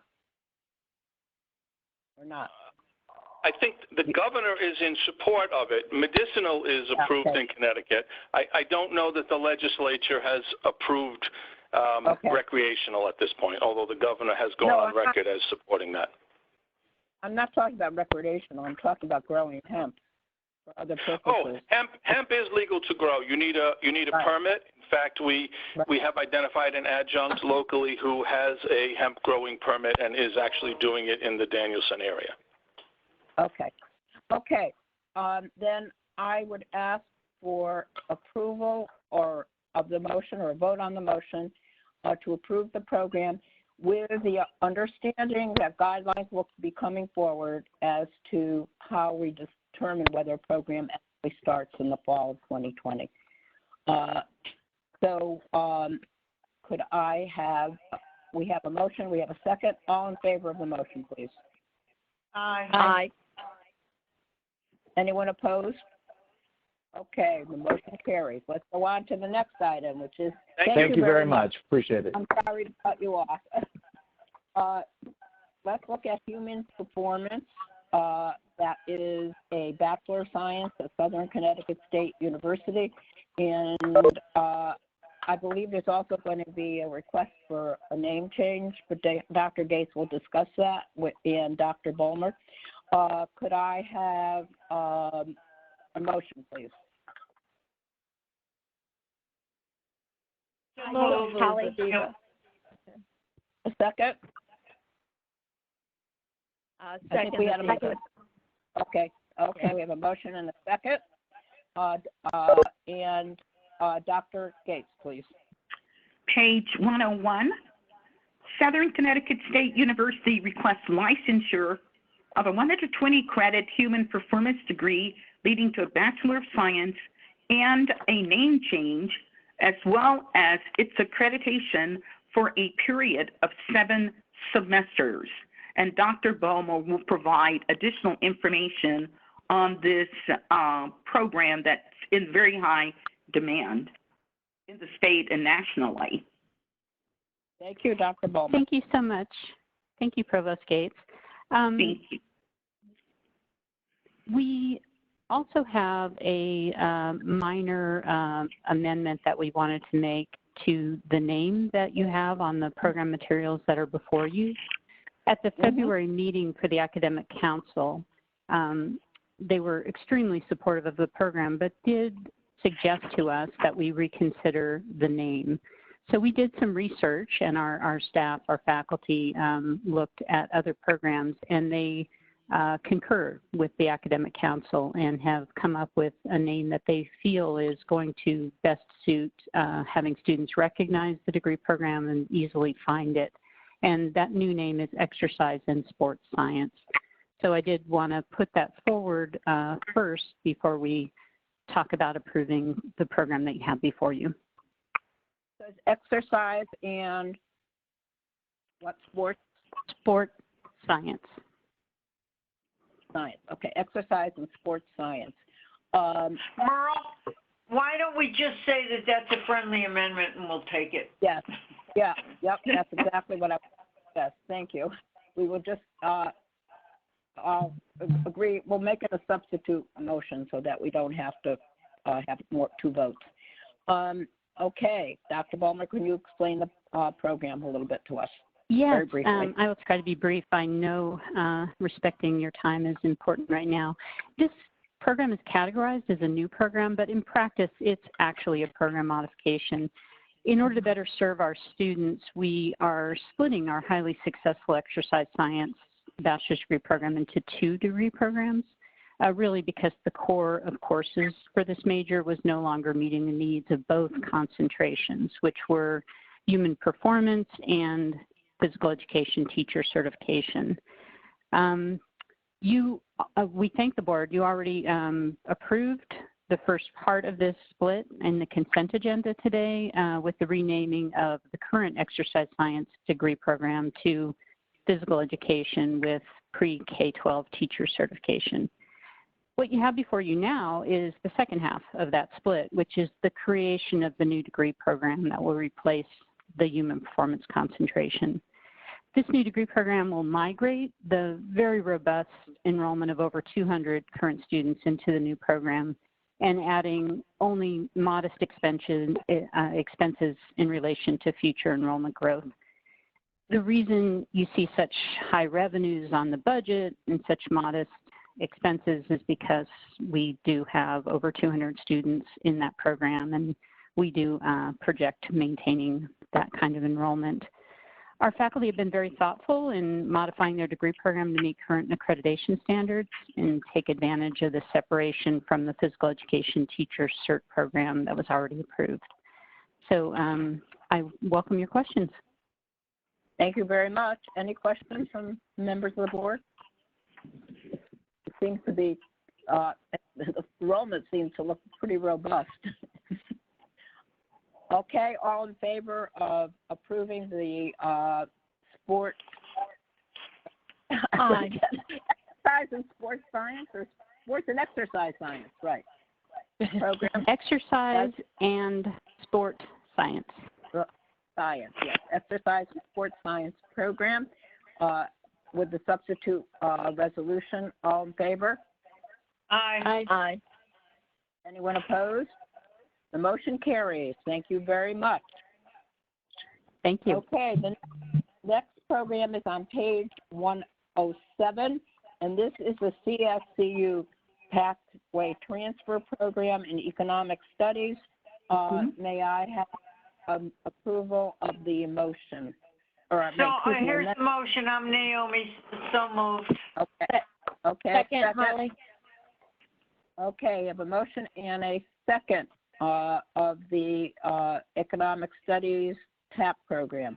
Are there any questions? Well, Dr. Gates, if you could just make a few comments. I don't think we need a lot of discussion on this, but we'll see. Right. The CSCU TAP director, it's before everyone to seek approval of that transfer and articulation policy, which has been in collaboration with disciplined faculty from the CSCU institutions, leading toward an AA degree. So, and of course, what I will say is that the CSCU TAP director is Steve Marcellinas, who is new to the position, but is moving forward in a very excellent way in bringing the transfer and articulation formulation forward for us. So it's I don't know that it needs additional. Of course, it's left if there are any questions. I know he's available to respond. Okay. Okay, let's see if there are any questions. I think that's the best approach. Any questions on the Pathways program? Okay, then I will ask for a vote on the motion. All in favor? Aye. Anyone opposed? Thank you, and it's really good to see these additional programs moving forward. Okay, the next item on the agenda is the Executive Master of Public Health at Southern Connecticut State University. It is on page 137 of the agenda. And may I have a motion? So moved, Holly. Second, Naomi. Okay, we have a motion and a second. Dr. Gates?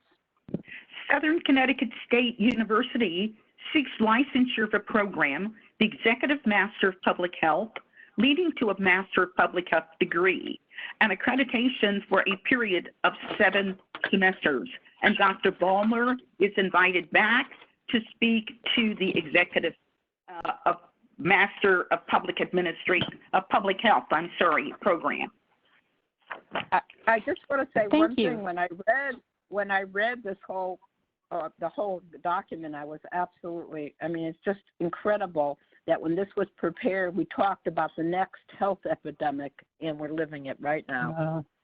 I know Dr. it. Butler, it's just incredible. Thank you. Will you please, you may continue. Thank you, and thank you for having me back again. I also want to let you know that Jean Brenny, the chair of the Public Health Department, is also on the phone, and she's been working very hard on this proposal with her faculty and staff. We acknowledge that this is a challenging financial time and a challenging time to be launching new programs, but this program is actually not planned to launch in fall 2020. We weren't planning to launch until summer of 2021. And, you know, given, as you mentioned, the global pandemic, this really did reveal to us that there are quite a few professions that have workforce shortages, and unfortunately public health and public health leadership is one of those shortage areas. We have a very successful MPH program at Southern Connecticut State University, over 25 years, fully accredited. We have approved in your consent agenda today an online version of that program that focuses on health promotion. And that's really in response to demand. We have many students coming there for on-ground who are very interested in online as well. This program you have before you is tailored to a different population of students who are seeking a master's level degree in public health. We have an enormous workforce in the state of Connecticut and in the region that is working in public health but does not have the graduate degree at this time. We have designed this program to specifically tailor to those individuals. So it's an executive program. It has a set of courses and scheduling tailored specifically to the needs of working professionals.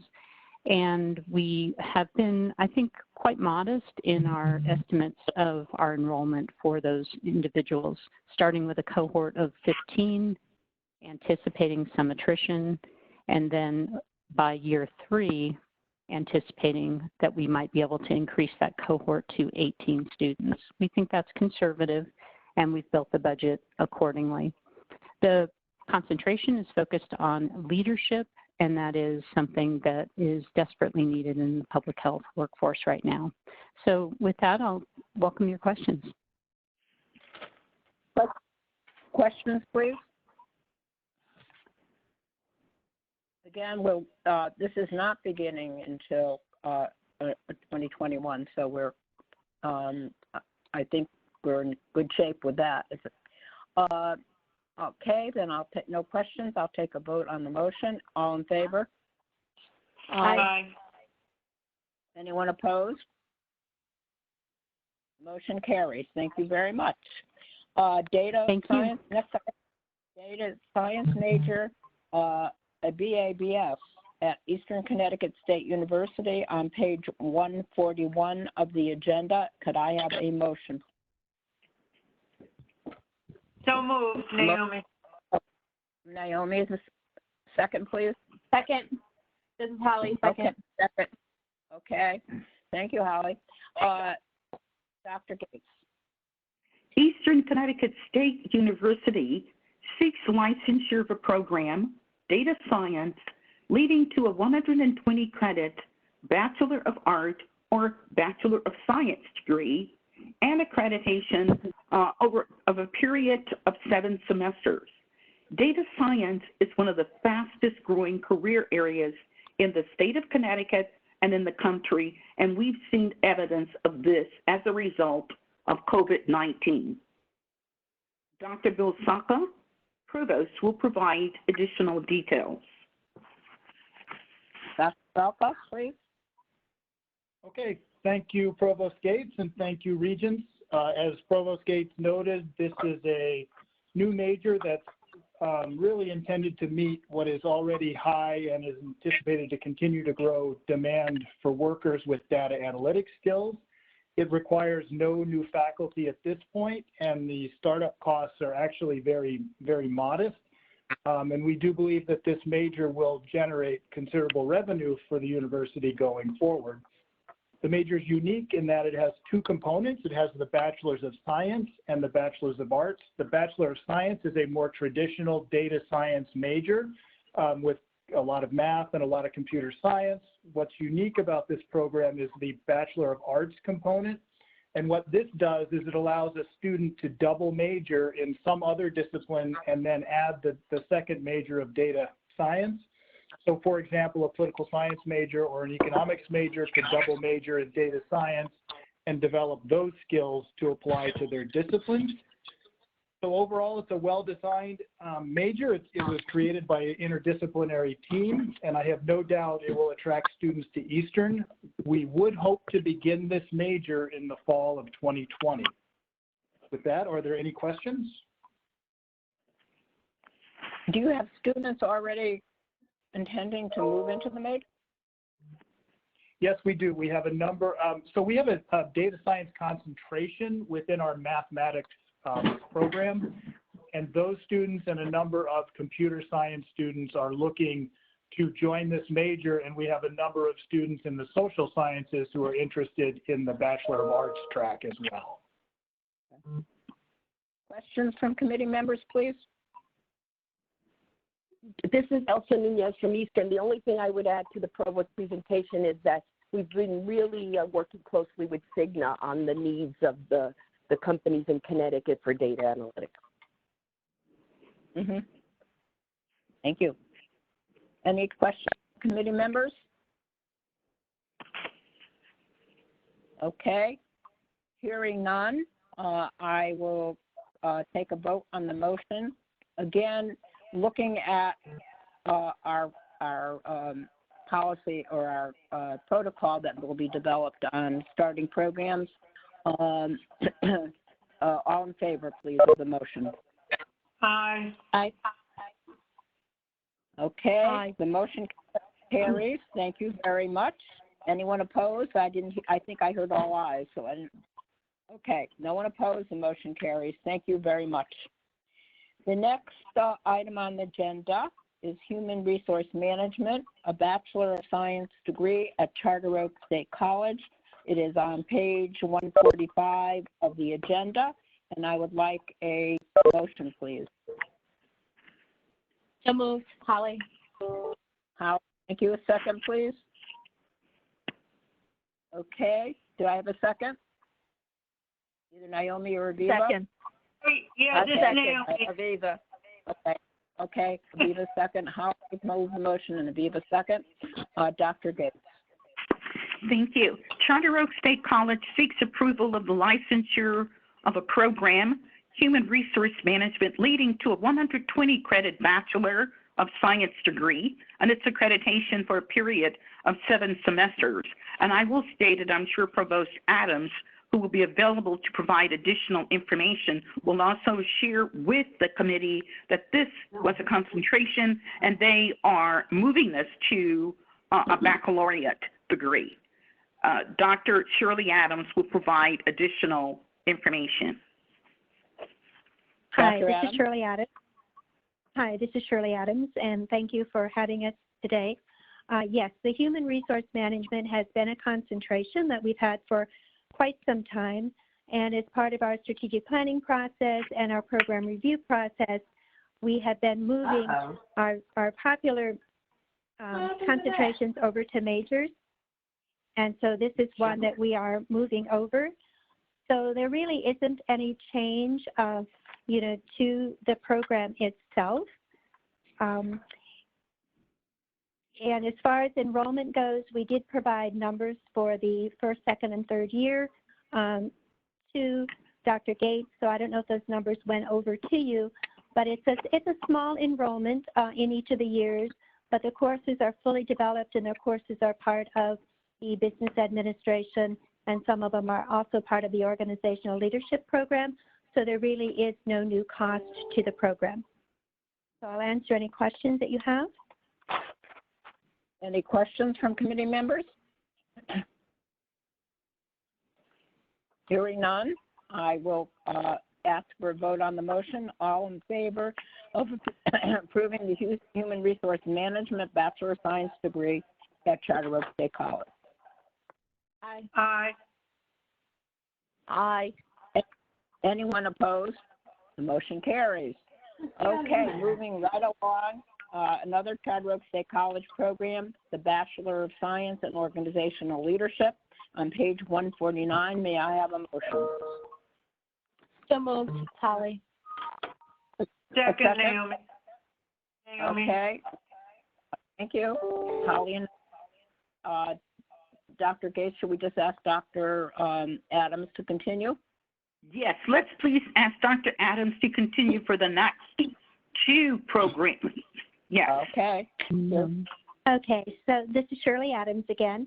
So the organizational leadership is, I could almost say ditto to what I just said about the human resource management. It has been a concentration. Again, we are moving it over to a major. The only difference, and this was one of the recommendations, was to add a course that spoke to specifically to diversity in business. So we had developed that course anyway, and so now it's going to be a part of that, that major. Before they had the opportunity of taking a sociology of diversity course or a social problems course, but we now have one that is specific to business. This also is a good transition program into our master's program. So enrollment in this is higher than in our HR management program, and it will continue. And again, so it's really at no cost to the institution. Thank you. Any questions? Okay, may I have a vote on the resolution? All in favor? Aye. Anyone opposed? The motion carries. Thank you. And the next item is paraprofessional studies and associate of science degree at Charlotte State College on page 153. May I have a motion? So moved, Holly. I so move. Oh, second. Okay, Dr. Adams. Okay, yes, and I have Maureen Hogan who will actually do the presentation. She is the director of that program, so I will turn it over to Maureen. Thank you. Okay, good morning, everyone. Good morning, everyone, and thank you for allowing me to speak. Similar to what Dr. Adams said about the movement of a program, we don't have a concentration in paraprofessional studies, but we do have a certificate program right now, and we are looking to move this to our Associate of Science, in paraprofessional studies, for the purpose, of course, in training paraprofessionals for our school districts. We also want to provide a clear pathway to teaching certification, where students could get an Associate of Science in paraprofessional studies with us. We currently have many students in our program that are paraprofessionals that are taking courses that really do not always apply to their work. So the course work in this program would allow them to have more specific courses for their to help their work. It would then lead them to the BS in either child studies or early childhood, and then on to the alternative route to certification program that we have at Charter Oak.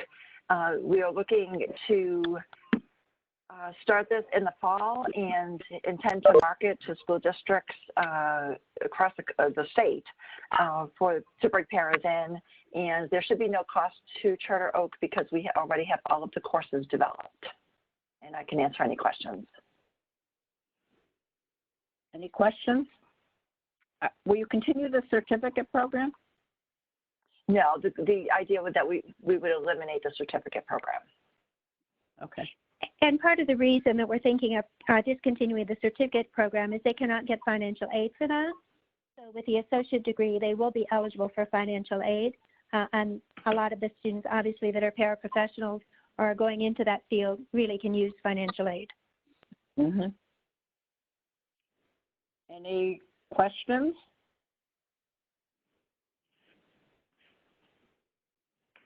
Okay, I'll have a vote on the motion to approve the Paraprofessional Studies Associate in Science degree program at Charter Oak State College. All in favor? Aye. Aye. Anyone opposed? The motion carries. Thank you very much. And thank you. Thank you. The next item is paralegal C2 certificate at Tungus Community College, and that appears on page 157 of the agenda. It's a C2 certificate. May I have a motion? Aviva, but I so move. Aviva moves that. Naomi. Okay. And Dr. Gates. Townsend Community College seeks licensure of a program, paralegal, leading to a C2 certificate and its accreditation for a period of 7 semesters. Angela Ferrero, lecturer in sociology and political science at JD, will provide additional details on this request. Thank you. Dr. Ferrero. Good morning. Yeah, Fierro, yes. Good morning. My name is Angela. Yeah. And I'm a full-time faculty member at Tunxus Community College. The proposal before you today is for certificate in paralegal. With consolidation in mind, we created a certificate that is a 100% mirror image of the very successful program already in existence in Manchester Community College. We have already received a positive student response to this new program on campus. We also have a successful feeder program through our non-credit legal secretary course at Tunxus. Coupled with the research that shows that paralegals will be in demand over the next decade, we are confident in that this paralegal program will be successful at Tunxus. The cost to start this program at Tunxus is minimal, with the only additional investments for this program being costs for membership in professional paralegal education groups, as well as for library resources. Okay.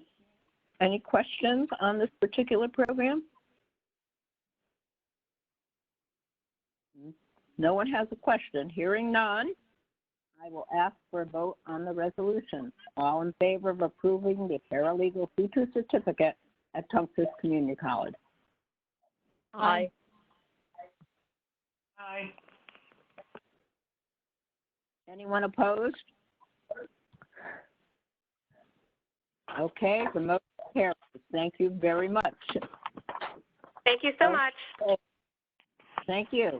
The next item is the College of Technology program in energy management, an energy management option at Tunxus Community College, leading to an Associate of Science degree.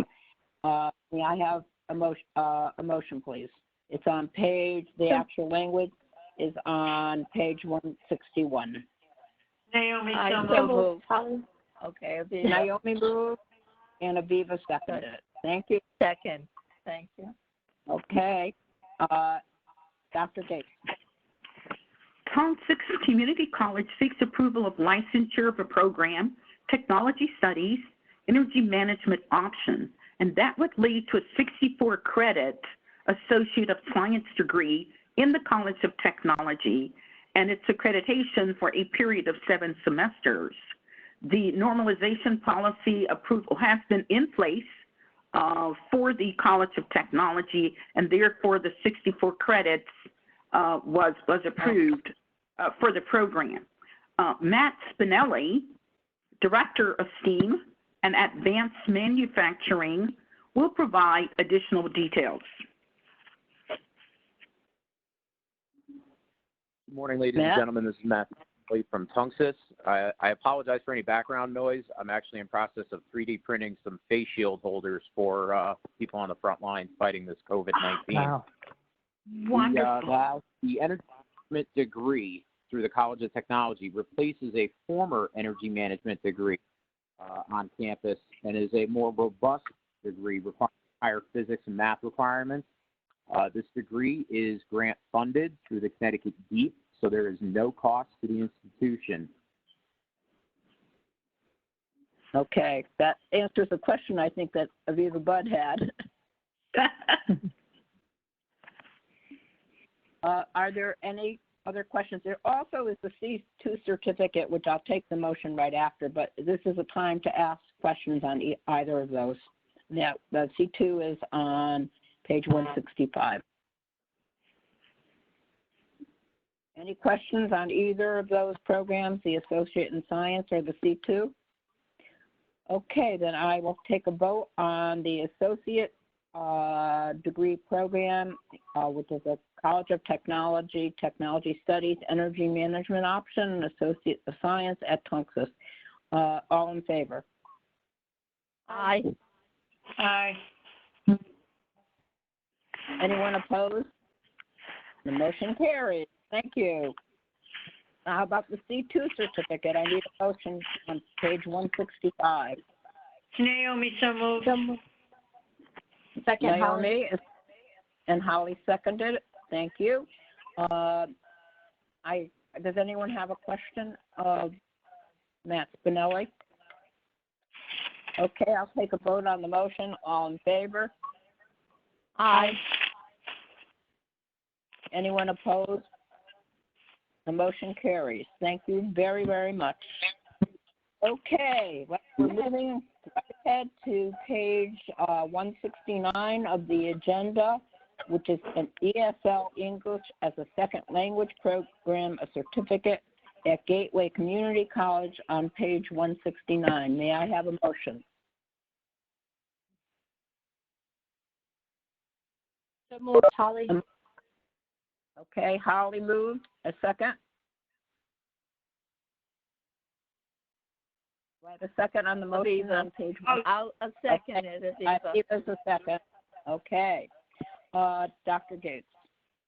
Thank you. Gateway Community College seeks approval of licensure for program English as a Second Language, leading to a C2 certificate and its accreditation for a period of 7 semesters.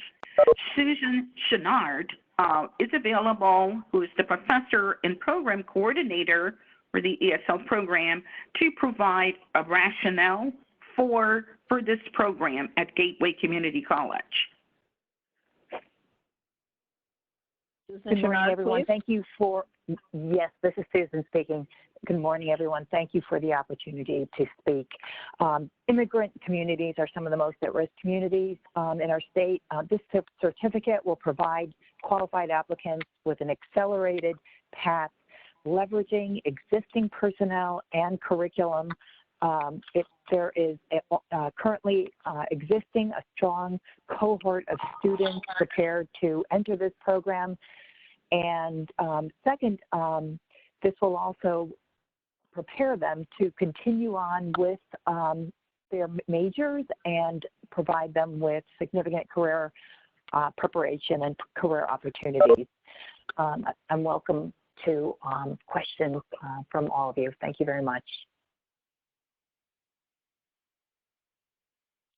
Any questions? I have one question. If a student goes through this program, do some of these courses account towards an associate degree in a field? Yes, they could potentially all count toward an associate's degree depending on their major. Okay, but definitely most of your students will be Bachelor of Science, already have a degree, a bachelor's. Is that correct? That is correct. Okay. Questions? Okay.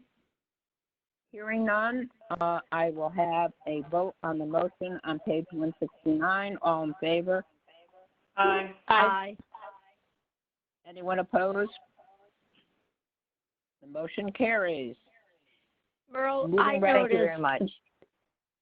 Merle, is the person there from Tunxis still there, or did he get off the phone?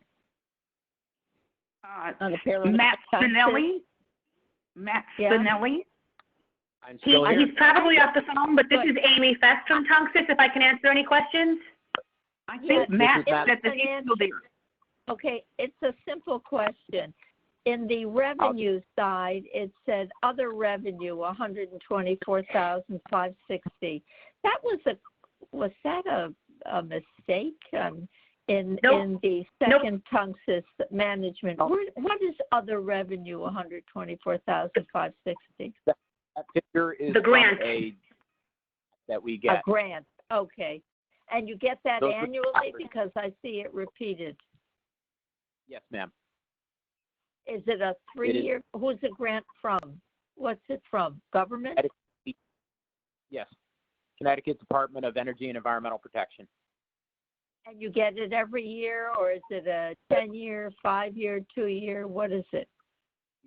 We apply for it yearly. We renew the grant yearly. I see. Okay. Thanks. Thanks. I just You're didn't welcome. know what other revenue was. Thank you very much. No worries. Okay, thank you.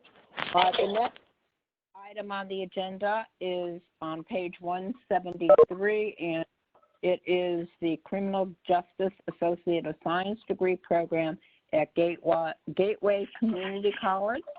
May I have a motion? Yes, says Naomi. Dr. Regent Cohn, and a second? Second, Regent Howley. Okay, Holly, Regent Holly, second. Okay, moving ahead, Dr. Gates. Gateway Community College seeks approval of licensure of a program, Criminal Justice, leading to a 60-credit Associate of Science degree, and its accreditation for a period of 7 semesters. During the presentation, they had very strong evidence that showed there's a high demand for this program. Dr. Christina Veselik, Instructor of Criminal Justice and Sociology, will provide the rationale and demand for the program for additional information. Hi, and thank you for introducing me, Dr. Gates. My name is Christina Veslak. I am an instructor at Gateway Community College. I just want to speak very briefly about our proposal. We believe that this program is needed in order to meet the needs of both our students and the workforce. Criminal justice at Gateway has been growing since the introduction of the criminology transfer ticket, which is now the second most popular ticket at Gateway. We are looking to provide students with an alternative path to a degree in criminal justice designed to meet the needs of students who do not intend to transfer and are instead looking to enter the workforce. This is a model that has worked well at Gateway in other disciplines, for example, early childhood education and human services, which include both a transfer track option and a career track option. And we believe that this is particularly important in criminal justice, as most jobs in this field do not require a 4-year degree. So I now invite questions from the committee members. I have one question.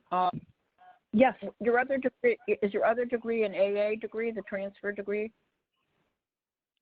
Yes. It's Associate of Arts, not a, okay.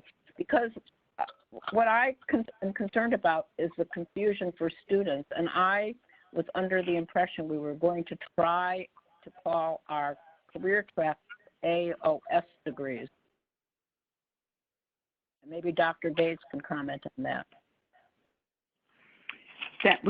I'm sorry, that we were going to look at the... Yeah. Yeah, please repeat your question, Regent Harris, Dr. Harris. My question is how students are going to realize they are not in a transfer track program.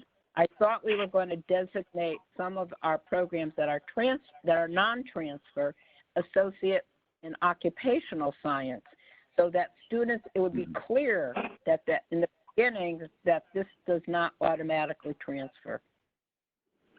Well, and with the transfer question, I think I would like to move this to Steve or to Ken, because they were the ones, I think, we looked very closely at all of these degree programs and take into consideration the transfer.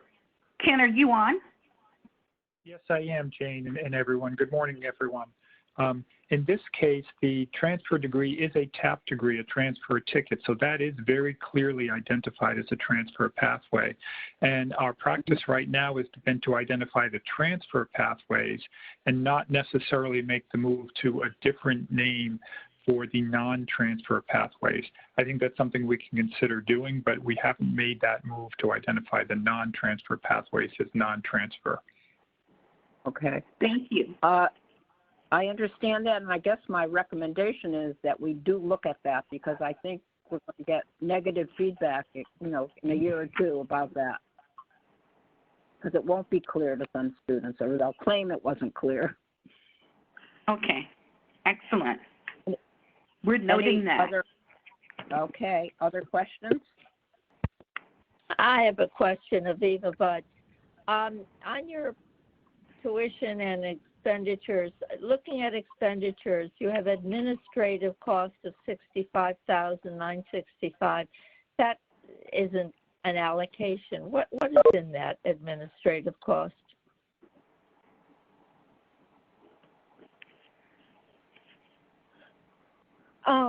We are looking to hire a program coordinator for this program. What would that program coordinator be doing? They're not teaching, I assume. Well, yes, part of it would be teaching, and we are also hoping to add in an internship course. So part of the role would be to oversee that internship course as well. This is Mark Kosinski, the academic dean at Gateway. I just thought maybe I can clarify this a little bit more. Program coordinator level 2 in the community colleges are faculty members that essentially receive one course release to do administrative work. So this program does require that level of a hire. We do need a program coordinator to run a program like this. And there is one other additional item under expenses that we want to be clear about, because what you see is the administrative costs. That is a base salary figure that we gave you. However, there is an additional cost based on our fringe benefits.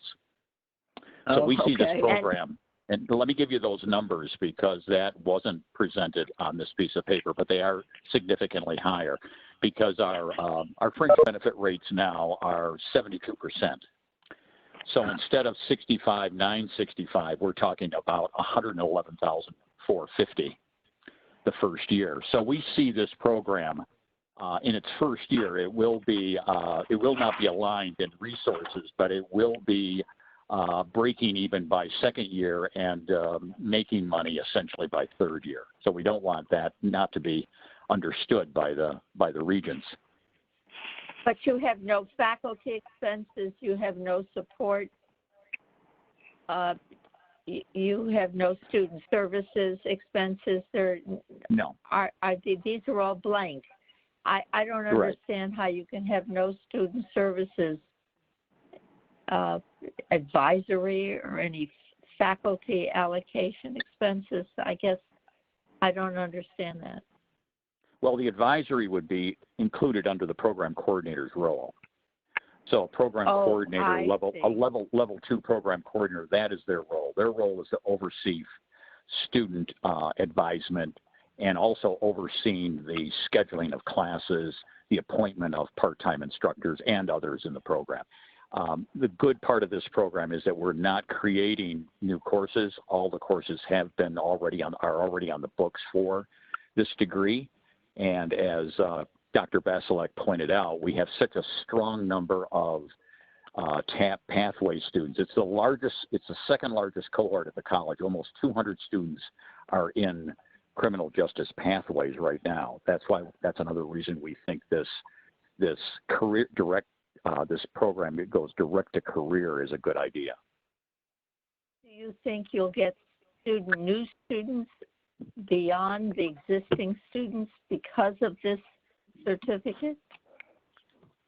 Yes. Or is this the same students will just take this certificate as a security that if they don't transfer, they have a career certificate?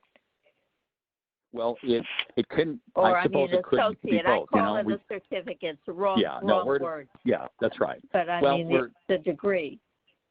We're trying to make this program aligned with our TAP pathways as much as possible.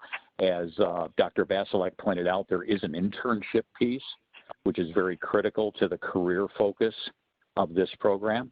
But other than that, most of the other classes are overlapping with TAP pathway. So if a student in the TAP pathway ends up deciding not to go on for a 4-year degree and wants to finish in this career focus, they can do so without losing credit.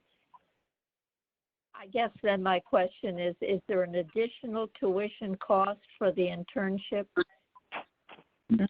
No, the internship cost is the same as any other credit-bearing course.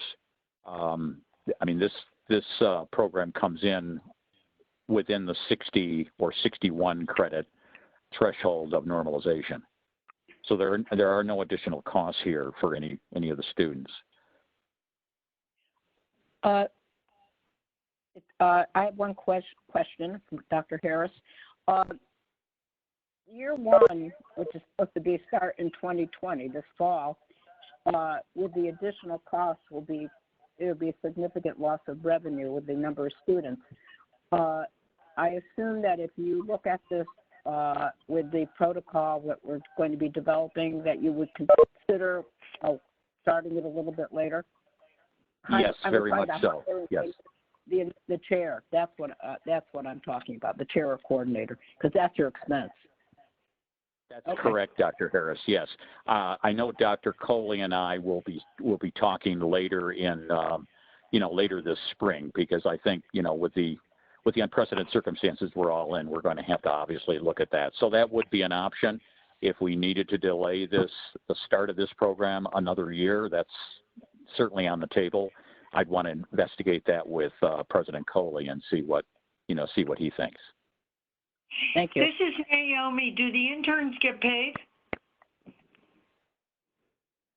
Dr. Vasilek, what is your thought on that? No, our work experience is unpaid. They earn credits towards the program.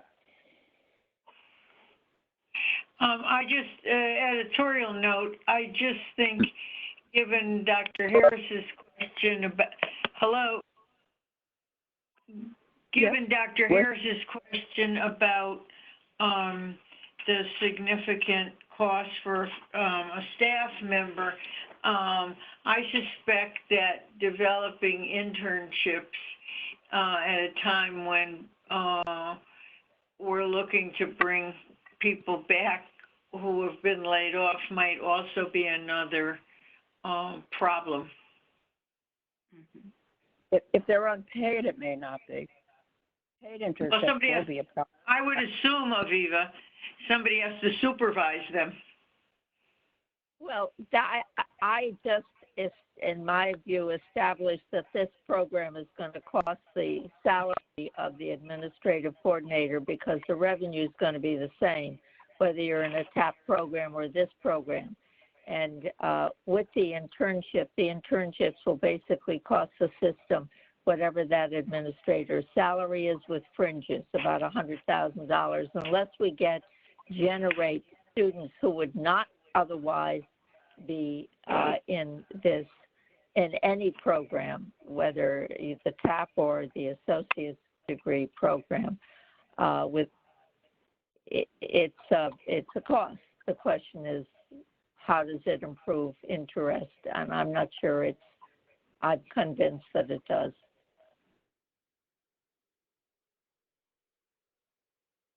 Okay.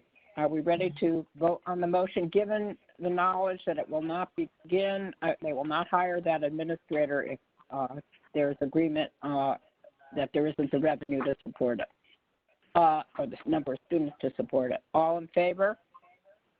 Aye. Aye. I abstain. Okay, 2 votes in favor, abstain. One abstention. The motion carries. Okay. Let's move on to the last item in this section, Accelerated Criminology to Criminal Justice, BHMS, a 5-year program at Central Connecticut State University. May I have a motion? It appears on 177. So moved. Holly. Holly, a second.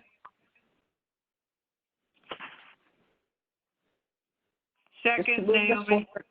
Okay, for discussion purposes. Okay, Dr. Gates. Central Connecticut State University seeks approval of a licensure of a 5-year program, Accelerated Criminology, leading to a Bachelor Arts/Master of Science in Criminal Justice, and its accreditation for a period of 7 semesters. Dr. Marianne Fallon, interim AVP, will add additional detail. Thank you, Dr. Gates. Thank you, and good morning again. So CCSU has recently approved institutional policy governing accelerated options, and these are 2 existing programs already, our Criminology BA and our Criminal Justice MS. They're both robust In fact, our criminology BA is one of the most robust programs in our institution, with enrollments exceeding 500 regularly every year. The notion would be to launch this accelerated pathway, or option rather, in the fall of 2020, because these are two already established and healthy programs.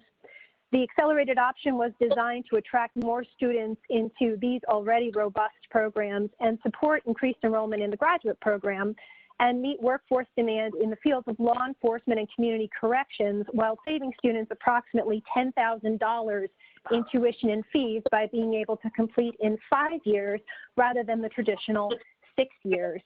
I should also mention that the budget that is provided reflects the robustness of our BA program, since students would originally, as they apply to this accelerated option, be incorporated into our bachelor's program, and any additional expenses are only in the service of potentially marketing the program or this accelerated option, and also for any additional expenses associated with increasing the number of sections to accommodate enrollment.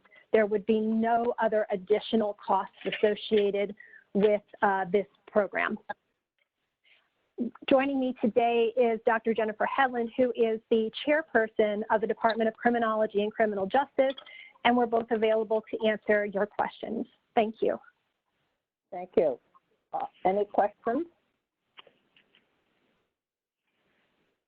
If a student is in this program and they decide they can't complete the full 5 years, can they still get a bachelor's degree? Hi, this is Jennifer Mary Ann. Go ahead, Jen. Okay, sorry. Absolutely. So there's always a pathway out for any of the students that may decide coming into the program that they want to pursue this, but then maybe in their 3rd year they decide this is not for them. They certainly could complete the bachelor's as any other student would. Thank you. Any questions from the committee members? All in favor of the motion to approve the accelerated criminology to criminal justice degree at BA to MF at CCSU? Aye. All in favor? Aye. Anyone opposed? The motion carries. Thank you very much. Moving right along, Dr. Fallon, we need you again. This is accreditation of a licensed program. It's one that we already licensed, and now we're accrediting it. It's one of the older ones. This is the old process. And I have a motion Naomi. about 181, Naomi.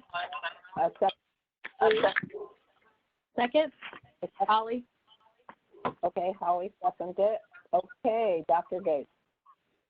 Central Connecticut State University seeks approval of accreditation for a licensed program, early childhood studies and infant toddler mental health, leading to a 120 credit Bachelor of Science degree. Dr. Fallon will provide additional information. Thank you again, Dr. Gates. Thank you again. This is Mary Ann. So our early childhood studies and infant toddler mental health BS is seeking accreditation in the program's 5th semester of operation because of the efforts of Dr. Baratow Fair to forge a community partnership with child care professionals from the New Britain HRA and develop a summer cohort model to meet the needs of the community. We have 2 students who are set to graduate this fall, or this May. And I should also mention that Dr. Baratow Fair's students, some of them today, are providing child care right now to essential health care workers who are on the front line of this crisis. The curricular changes that have been implemented in response to the NIAC feedback and the hopefully successful application for the early childhood teacher credential will strengthen this program because we could join the ECTC transfer pathway and our graduates would be in a strong position to earn the infant mental health credential. Joining me today, I do have Dr. Baratow Fair on the line, who is an assistant professor. And I also have the interim associate dean of the School of Education and Professional Studies, Mary Pat Bigley, and we're all available to answer your questions. Thank you. Thank you. Are there any questions? I believe this is one of the few bachelor's degrees that has this infant toddler component. Is that correct at our CSU institutions? Dr. Harris, Hi. could you please repeat your question? Oh, okay. Thank you. I couldn't hear it. Okay. The question is, I believe this is one of the few programs, bachelor degrees programs, that at our CSU institutions that has the infant toddler approach or courses. Hi, this is Dr. Baratosayer. Yes, that is correct. Okay. As I know that the State Department or the Office of Early Childhood Education was looking for this approach. Okay. Any questions? All right. I'm glad that this is happening. Let's take the vote on the Early Childhood Studies and Infant Toddler Mental Health Program, accrediting that program at Central Connecticut State University. All in favor? Aye. Aye. Anyone opposed? Motion carries. Thank you. The next item is the replication of the COT program, COT Technology Studies, Days of Science Option Associate Degree at Gateway Community College. It is on page 195. Can I have a motion? So moved, Holly. Second, Naomi. Thank you. Dr. Gates, I do have one question before we, that I realized I didn't make that comment first. Do we need to also have the 7th semester on this like we have on everything else? We did provide for the 7 semesters, even though we're not requiring approval of the licensure because it's already met approval. It's a replicated program, but because it is a new program from Gateway, we thought it would be advisable that it should also, and it also has to be captured in the data with OHE. So yes, we are requiring its accreditation for 7 semesters. Okay, well then I guess I have to call for a the maker and put that in the resolution. Okay, we have it amended. There's a seconder, whoever that was. That's Naomi. Okay. So we have an amended resolution that it calls for just for 7 semesters. Okay, Dr. Gates, anything else you want to tell us about this? Not at all. Again, it's very consistent with the demand in data science. Okay. Any questions? Okay, then I will take a vote on the resolution. All in favor? As amended. Aye. Any seconds?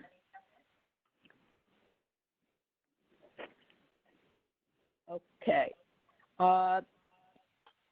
Then we go on now to other items that are not program items, and that the first one is the CCSU vision statement and the strategic plan. And because it's so late, we've been almost at this for 3 hours now, I would like to first commend Central Connecticut State University for their hard work on the strategic plan. I think it incorporates so many things that are, their strategies, the goals, the vision statement really do address the future of the institution. It's had a great deal of input from throughout the institution and the surrounding community. And I think at this point, we need to look at the vision statement quickly. I will say one thing. We have a statutory responsibility to approve role and scope statements. And we need to really look at that because a role and scope statement is a little, we're not asking for that at this point, but that is a little more definitive and detailed than a vision statement. So I think we have to go ahead and approve what we have because we didn't ask for anything else. but yet look at what our statutory responsibility is in the future and how that gets accomplished. So I will ask for a motion, and then I think we can move quickly. The motion is on page 202. This is Naomi, so moved. Second, Aviva. Okay, I have a motion from Naomi and a second from Aviva. I have a question if you're going to. Yeah. Yep. On goal number 2, metric number 1, it says percentage of undergraduate full-time students who are identified as Hispanic. That's the metric. And it says target, becoming a Hispanic serving institution. I don't understand what that means. I would assume it serves everyone. I think it should be worded to say with some kind of general statement that it serves Hispanics as well as all other cohorts. I don't know. It seems strange. Aviva, that has a statutory, there is federal money for Hispanic serving institutions, and it is defined. I see. So that's a defined term. That's a defined term. Got it. Right. Thank you. Maybe we should say as mentioned in statute something or other. Dr. Toro, can you just quickly explain what a Hispanic serving institution is in federal law? Definitely. Thank you for the opportunity. A Hispanic serving institution is an institution of higher education that serves a population that at least 25% of the students are declared from Hispanic origin. Because of that, then those institutions can apply for Title IV funding. And that funding is to strengthen the infrastructure of the university, but that infrastructure will serve not only the Hispanic population, but all the students. Would it be clearer if we simply said becoming a Hispanic serving institution as referenced in some statutes? So it isn't like it's because the capitalization, which is, I guess, a defined term, it wasn't so clear. That input is good, and we will clarify that and add the definition according to the federal government. Or the, yeah, that's it. Thank you. Thanks very much. Other questions? What we're really looking at now is a very general vision statement, and also if you notice at the very end, you have the Board of Regents statements on mission and vision. And at this point, we're just trying to make sure that there is no conflict between the two of them. And I don't think there is. I think the strategic plan, really shows us how they're going to carry out that vision, or try to accomplish, I should say, that vision. We have a motion, and are there other questions? May I clarify something? I'm sorry, Regent Harris. Earlier, there was a lot of questions about our engineering building. I just got information confirming the building will be completed as March 2021. Okay, thank you. And I think this is in line with the idea that projects that have started will be completed because it puts people to work. We don't want to lay off more people. So I think that is going to happen in the state, and that money has already been allocated. Thank you. In fact, they are currently working. Yep. Thank you very much. Okay, the vote on the resolution then on page 202 of the agenda. All in favor? Aye. Aye. Anyone opposed? Okay, thank you very much. Thank you. Next item is on page 233. It's Advanced Endowed Chair. And I would ask for a motion to approve the resolution. Naomi. Okay, a second? Second, Holly. Okay, Dr. Gates, I think this is pretty self-explanatory. She appears to be an excellent candidate, and unless there were questions, I would like to call the resolution. Questions from committee members? Thank you. And Dr. Wolf, I'm sorry you've been on the line perhaps and don't have the time to speak, but we need to get through the rest I'm quite of the... happy. Thank you. Okay. All in favor of the approval of the resolution on page 233, the Robert C. Vance Endowed Chair appointment? All in favor? Aye. Aye. Aye. Anyone opposed? Okay, let's move on to honorary degrees. I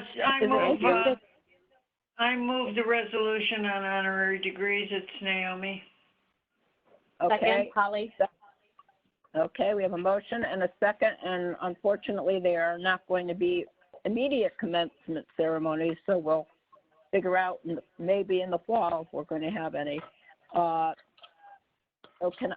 Any questions? Okay, all in favor? Aye. Aye. Aye. Anyone opposed? Okay, the next two items will probably take some discussion. There are two policies which go along with students first. So I am going to ask first for on page 256 is where the resolution is. If I can find it, I will be there eventually. Can I have a motion moving the resolution on page 256? This is Naomi, so moved. Second, please. Second. Okay, Dr. Gates, we will have, this is the proposed policy on grading, notations, and academic engagement. And I'll ask Dr. Gates and Steve McDowell to discuss this. And is Dr. Allison Buckley on as well? I am, Jane. I'm on as well. Okay. Oh, good. Thank you. Okay, Dr. Gates. I think it's quite self-explanatory. They are moving forward a rather comprehensive policy that sets forth the grading, notations, and academic, what they call engagement for the community colleges. So I'd like for Dr. Allison Buckley then to speak to begin the conversation, and then she can invite, if necessary, Steve McDowell. Okay. I think one thing, I just want to make one comment, Allison. This is really necessary for Title IV funding. I mean, it keeps us out of trouble, I think. That's the important thing. And I will turn it over to you. Yes, thank you very much. This is Allison Buckley speaking. This request that we have before you today for your consideration is a policy that addresses two deficiencies in our current system of grading that impact both federal requirements for enrollment status reporting, enrollment level reporting, and for capturing activity of students who fail to begin participating in coursework. And I would just like to turn it over to the Director of Financial Aid Services, Steve McDowell, to speak in detail, and both of us will be available for questions. Thank you. Thank you, Allison. Steve? This is, Steve McDowell, the Director of Financial Aid Services from the System Office. Just a quick recap on the policy. The framework of the proposal affirms, one, the old Board of Trustees policy on the grading structure. It clarifies the applicable administrative transcript notations that are used at the community colleges, and then also provides a method to uniformly determine a student's enrollment status in their registered coursework across all colleges. This is a proposal that provides for the equal treatment of students regardless of their method of payment for course-related charges. It also clarifies the reporting of and appropriate record keeping for an unofficial withdrawal when a student actively engages in their coursework and then subsequently leaves the institution without officially notifying the school. This is achieved through creation of a new determinant that we've made, a new registration status called Never Participated, or an NP, and it will be used for students who have enrolled in coursework but who have failed to engage in an academically related activity, and those are defined in the writings that we've provided. This proposal also revokes the use of the 2015 procedural guidance related to an unearned F, or a UF. The intent of that was to help determine students who have unofficially withdrawn from a course, but unfortunately that procedure had some unintended consequences for both colleges and students. When the procedure had provided for a mechanism in determining the unofficial withdrawal, we had colleges that were left with no mechanism to confirm that a student actually participated, which is, as Dr. Harris initiated, a determination for things like federal Pell Grants and other federal awards. So unfortunately, this had left students with a debt owed to the college, a transcript full of Fs, and a pretty unfriendly message from the colleges that we've done a disservice to the students. So in addition, these students who were never actually here, we had been counting in census figures, retention rates, and graduation rates. So as we have it, the demonstrated intent of this policy is to promote compliance with the Higher Education Act, ensure accurate reporting to the National Student Loan Data System, and ensure the accurate reporting of census enrollment. And then we will also have the other ancillary yet positive benefits of increased retention rates and graduation rates, so we will no longer be counting students who were never here. And also a reduction in internal bad debt and collection costs in pursuing the charges that shouldn't have been assessed in the first place. We are working together with our academic friends to develop some procedures in support of this for the fall 2020 grading cycle. And Allison and I are both happy to address any questions that you might have. Thank you very much, Steve. Questions, please?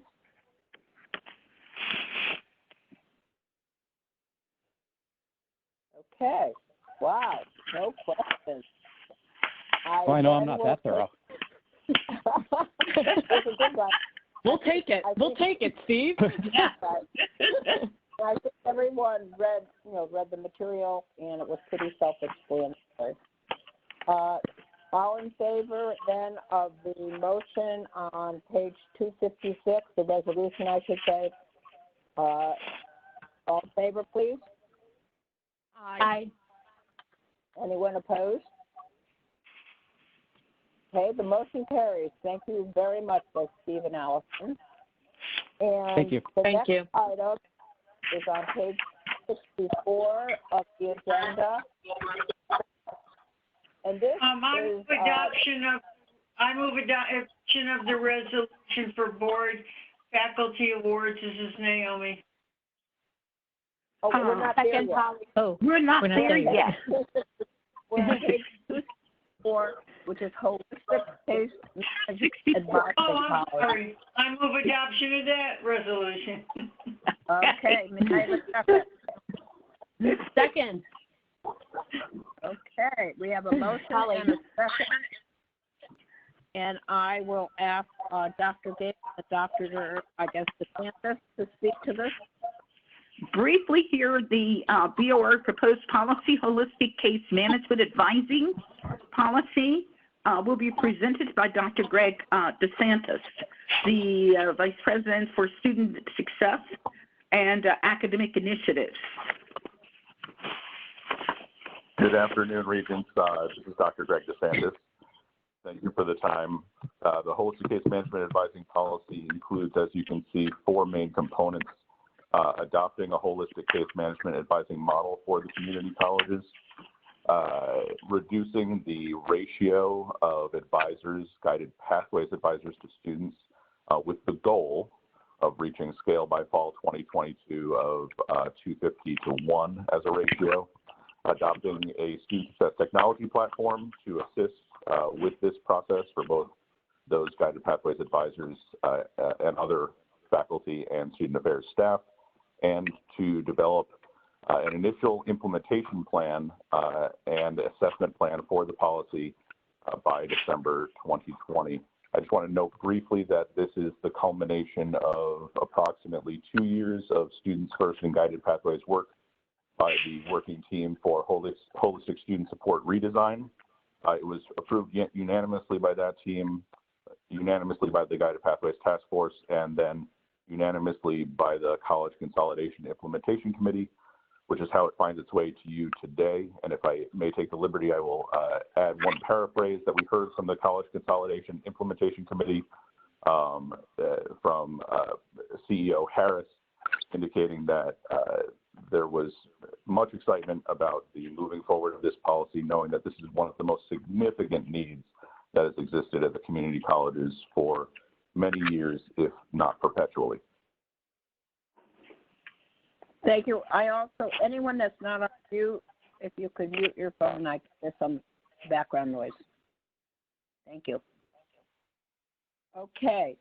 But committee members, do you have questions? I think we did make one change, even though, based on our earlier discussions, and that is that the 200 students are a goal.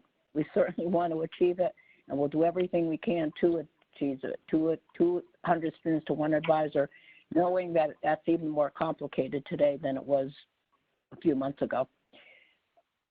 Questions?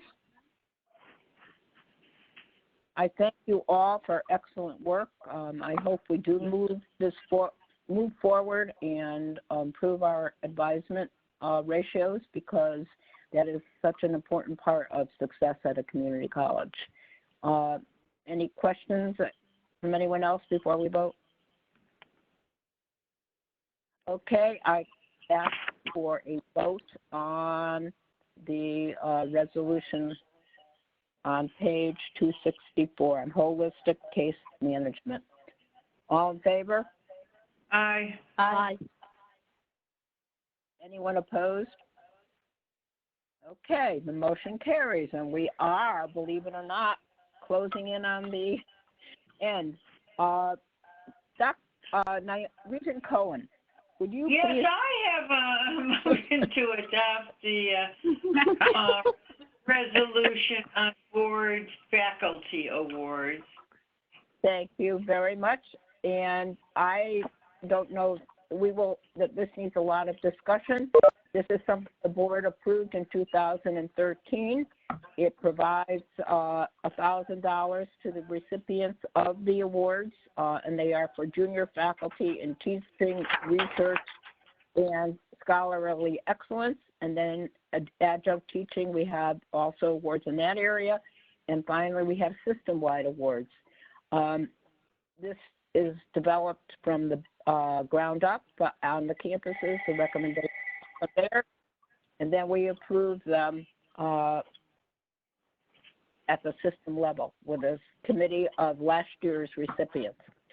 So if there are any questions, I'll take them now. And Dr. Klutznick is here. Klutznick, if there are any questions, he can respond to them. Well, it's Naomi again. I think, it bears saying, as we do every year, that it is an impressive list of faculty every year doing really amazing things. And it's really unfortunate that time constraints don't give us much more opportunity as a board to talk with some of the people who are receiving these awards. My hope is that in the fall, if things are back to semi-normal, we can do something, but because I agree with you.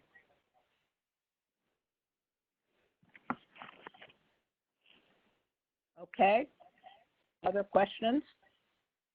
All in favor of the resolution to approve the Board of Regents Faculty Awards? Aye. Aye. Aye. Thank you very much. And anyone opposed? I don't think there's anyone left. And I agree, these are just outstanding faculty members, and I do hope we have a chance to give them a recognition in the future. The last are just informational items, and these don't have major changes, but we have to have them on our agenda so they can be reported to the Office of Higher Education. The last item is student first update and I do think that that's tremendously important. And Dr. Gates. The Students First update is in response to the Commission's July 12, 2019 letter regarding the planning to ensure that the new college's organizational structure, academic programs, and student services are consistent with and serve to fulfill its mission and purposes. The Students First update then will be focused on fulfilling the mission, as well as expressed interest in learning how the proposed organizational structure, particularly in the area of academic administration, will demonstrate administrative capacity by assuring provision of support adequate for the appropriate functioning of the organizational component as is identified in the Organization and Governance Statement of Standards. Presenting the report are Dr. Ken Klusnick, the Associate Vice President for Academic Affairs, and Dr. Allison Buckley, Vice President for Enrollment Management for Community Colleges at this time. Thank you. Dr. Klusnick, would you like to go first? Thank you, Provost Gates and Regents. And I'll just give a quick introduction to, you have a chart in front of you with 4 horizontal lines, and I'm going to be speaking to the Vice President, College Provost, CAO Cabinet line. Just first, a quick introduction to the way these charts are developed. We did listen, as Provost Gates described, to the July letter and the comment that we needed to demonstrate sufficient academic administration. But we also looked at benchmark colleges across the country. We looked at a dozen or so colleges of comparable size from 50 to 100,000 students. We also met with consultants to talk about the functions that had to be fulfilled by these positions at a central administration. And this is the reporting line or first reporting line to the provost that we came up with. Many of these functions are performed on campus currently by people who have multiple roles, so they're not always identified as individual positions. And so in the single college of this size, it seems imperative that we are assigning these to single people who have responsibility for filling those roles. I won't go through that line. If you have questions about them, we can do that, but that's my introduction to how we came up with this. I will mention that we've consulted with NCHEMS, with NECHI, with the CEOs and the presidents, as well as the regional presidents in developing this, this state of the org chart. Dr. Buckley, would you like to explain the other one, and then we can see if there are questions? I would be happy to. Thank you. Again, this is Allison Buckley speaking, and the structure on the lower half of the page in front of you represents the leadership for the enrollment management functions in the single consolidated college. And many of Ken's comments we worked together are relevant to these as well. I just wanted to make one note that as we transition to a single institution, to a very large single institution serving over 60,000 students, one of the important principles that we considered is a shift from a generalist to a specialist. And when you are a staff member at a small to medium-sized college, you do wear a lot of hats. But when we are a more complex organization of the size and scale that we will be when we complete this process, it is very important that we also provide for specialization as well. The leaders that you see, the associate vice presidents on this chart, will be responsible for coordinating that specialization and really ensuring our primary goal that there is consistency of service regardless of a student's location, that all students attending community college in Connecticut have the same levels of service and have the same access to support to eventually help them reach their academic goals, and hopefully those goals are completion. And I'm also happy to answer any questions. Okay, members of the ASA committee, do you have questions? This is Naomi. Allison, I recognize that what we cannot see in charts about the higher level administration of the one college. I assume there are more lines under all of these boxes where some of our current campus employees will be slotted.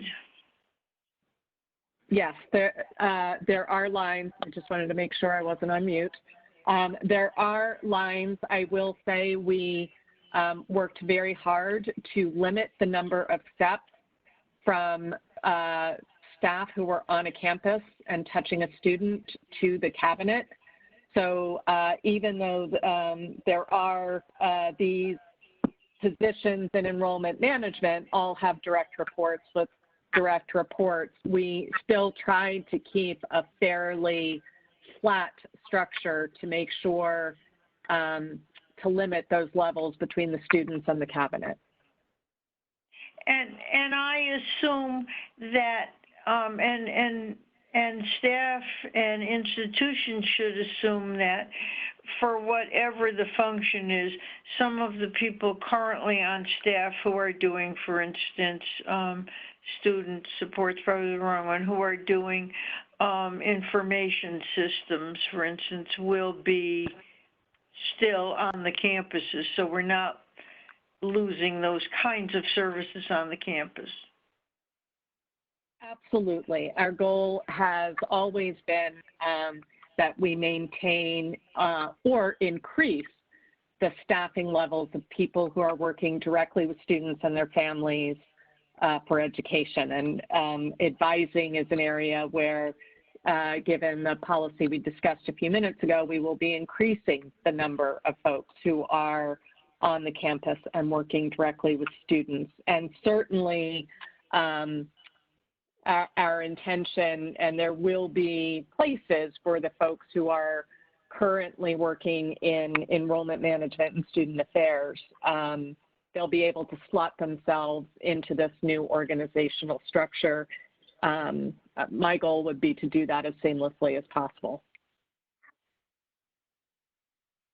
Thank you. Other questions?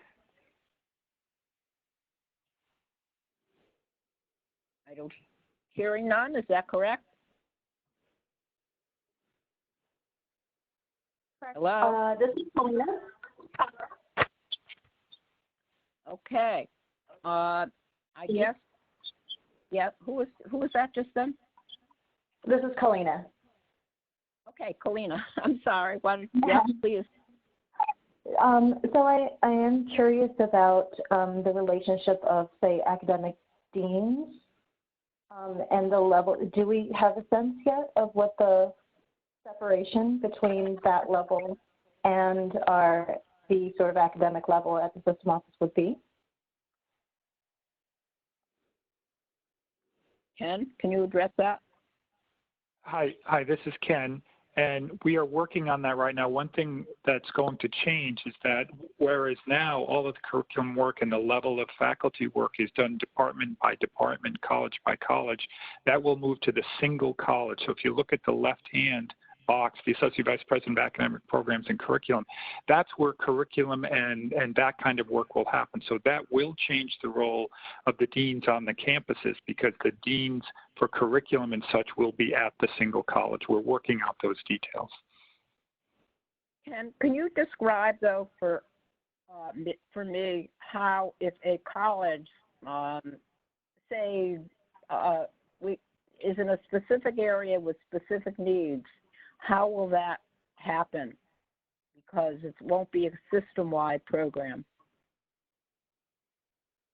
Well, the completion, I want to make a distinction. The program sometimes will be very local, and that will mean that, for instance, the example I like to use is exercise science. That 4 of our colleges currently have exercise science, but that program will become a college program that students at all of the locations can take part in. So it will be a college-wide program. There may be courses to complete that program that have to be taken at specific sites, and that information has to be provided very clearly to students. But unlike currently, all students will have access to beginning all the courses they can take anywhere at any of the campuses. But still, the department itself will be at the college. It won't be 4 colleges or 4 campuses getting together and they'll organize that curriculum, of course, but they'll be part of divisions and larger groups that are at the college and administering those programs from the college level. Okay, I want to take a program like cannabis study that we just looked at today. It was how would, if Quinnebog decided that this is a really important program for them because they serve that corner of the state, even though we don't have a program, it's unique to that corner right now, Massachusetts, et cetera. How would that get developed? Because I think that's one of the concerns that we've had and we've had expressed from other people. So I can answer one part of that question and say that the development of that program will come from the campus and move to the college level. That is, the org chart gives an idea of where the decisions are made there. We're still working on the actual governance process that would proposals go in a governance process. Okay.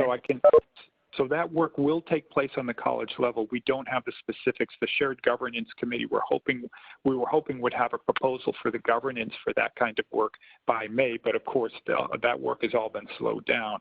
But that will, a lot of that will be addressed in the governance process for curriculum development. Lena, do you have other questions? No, thank you.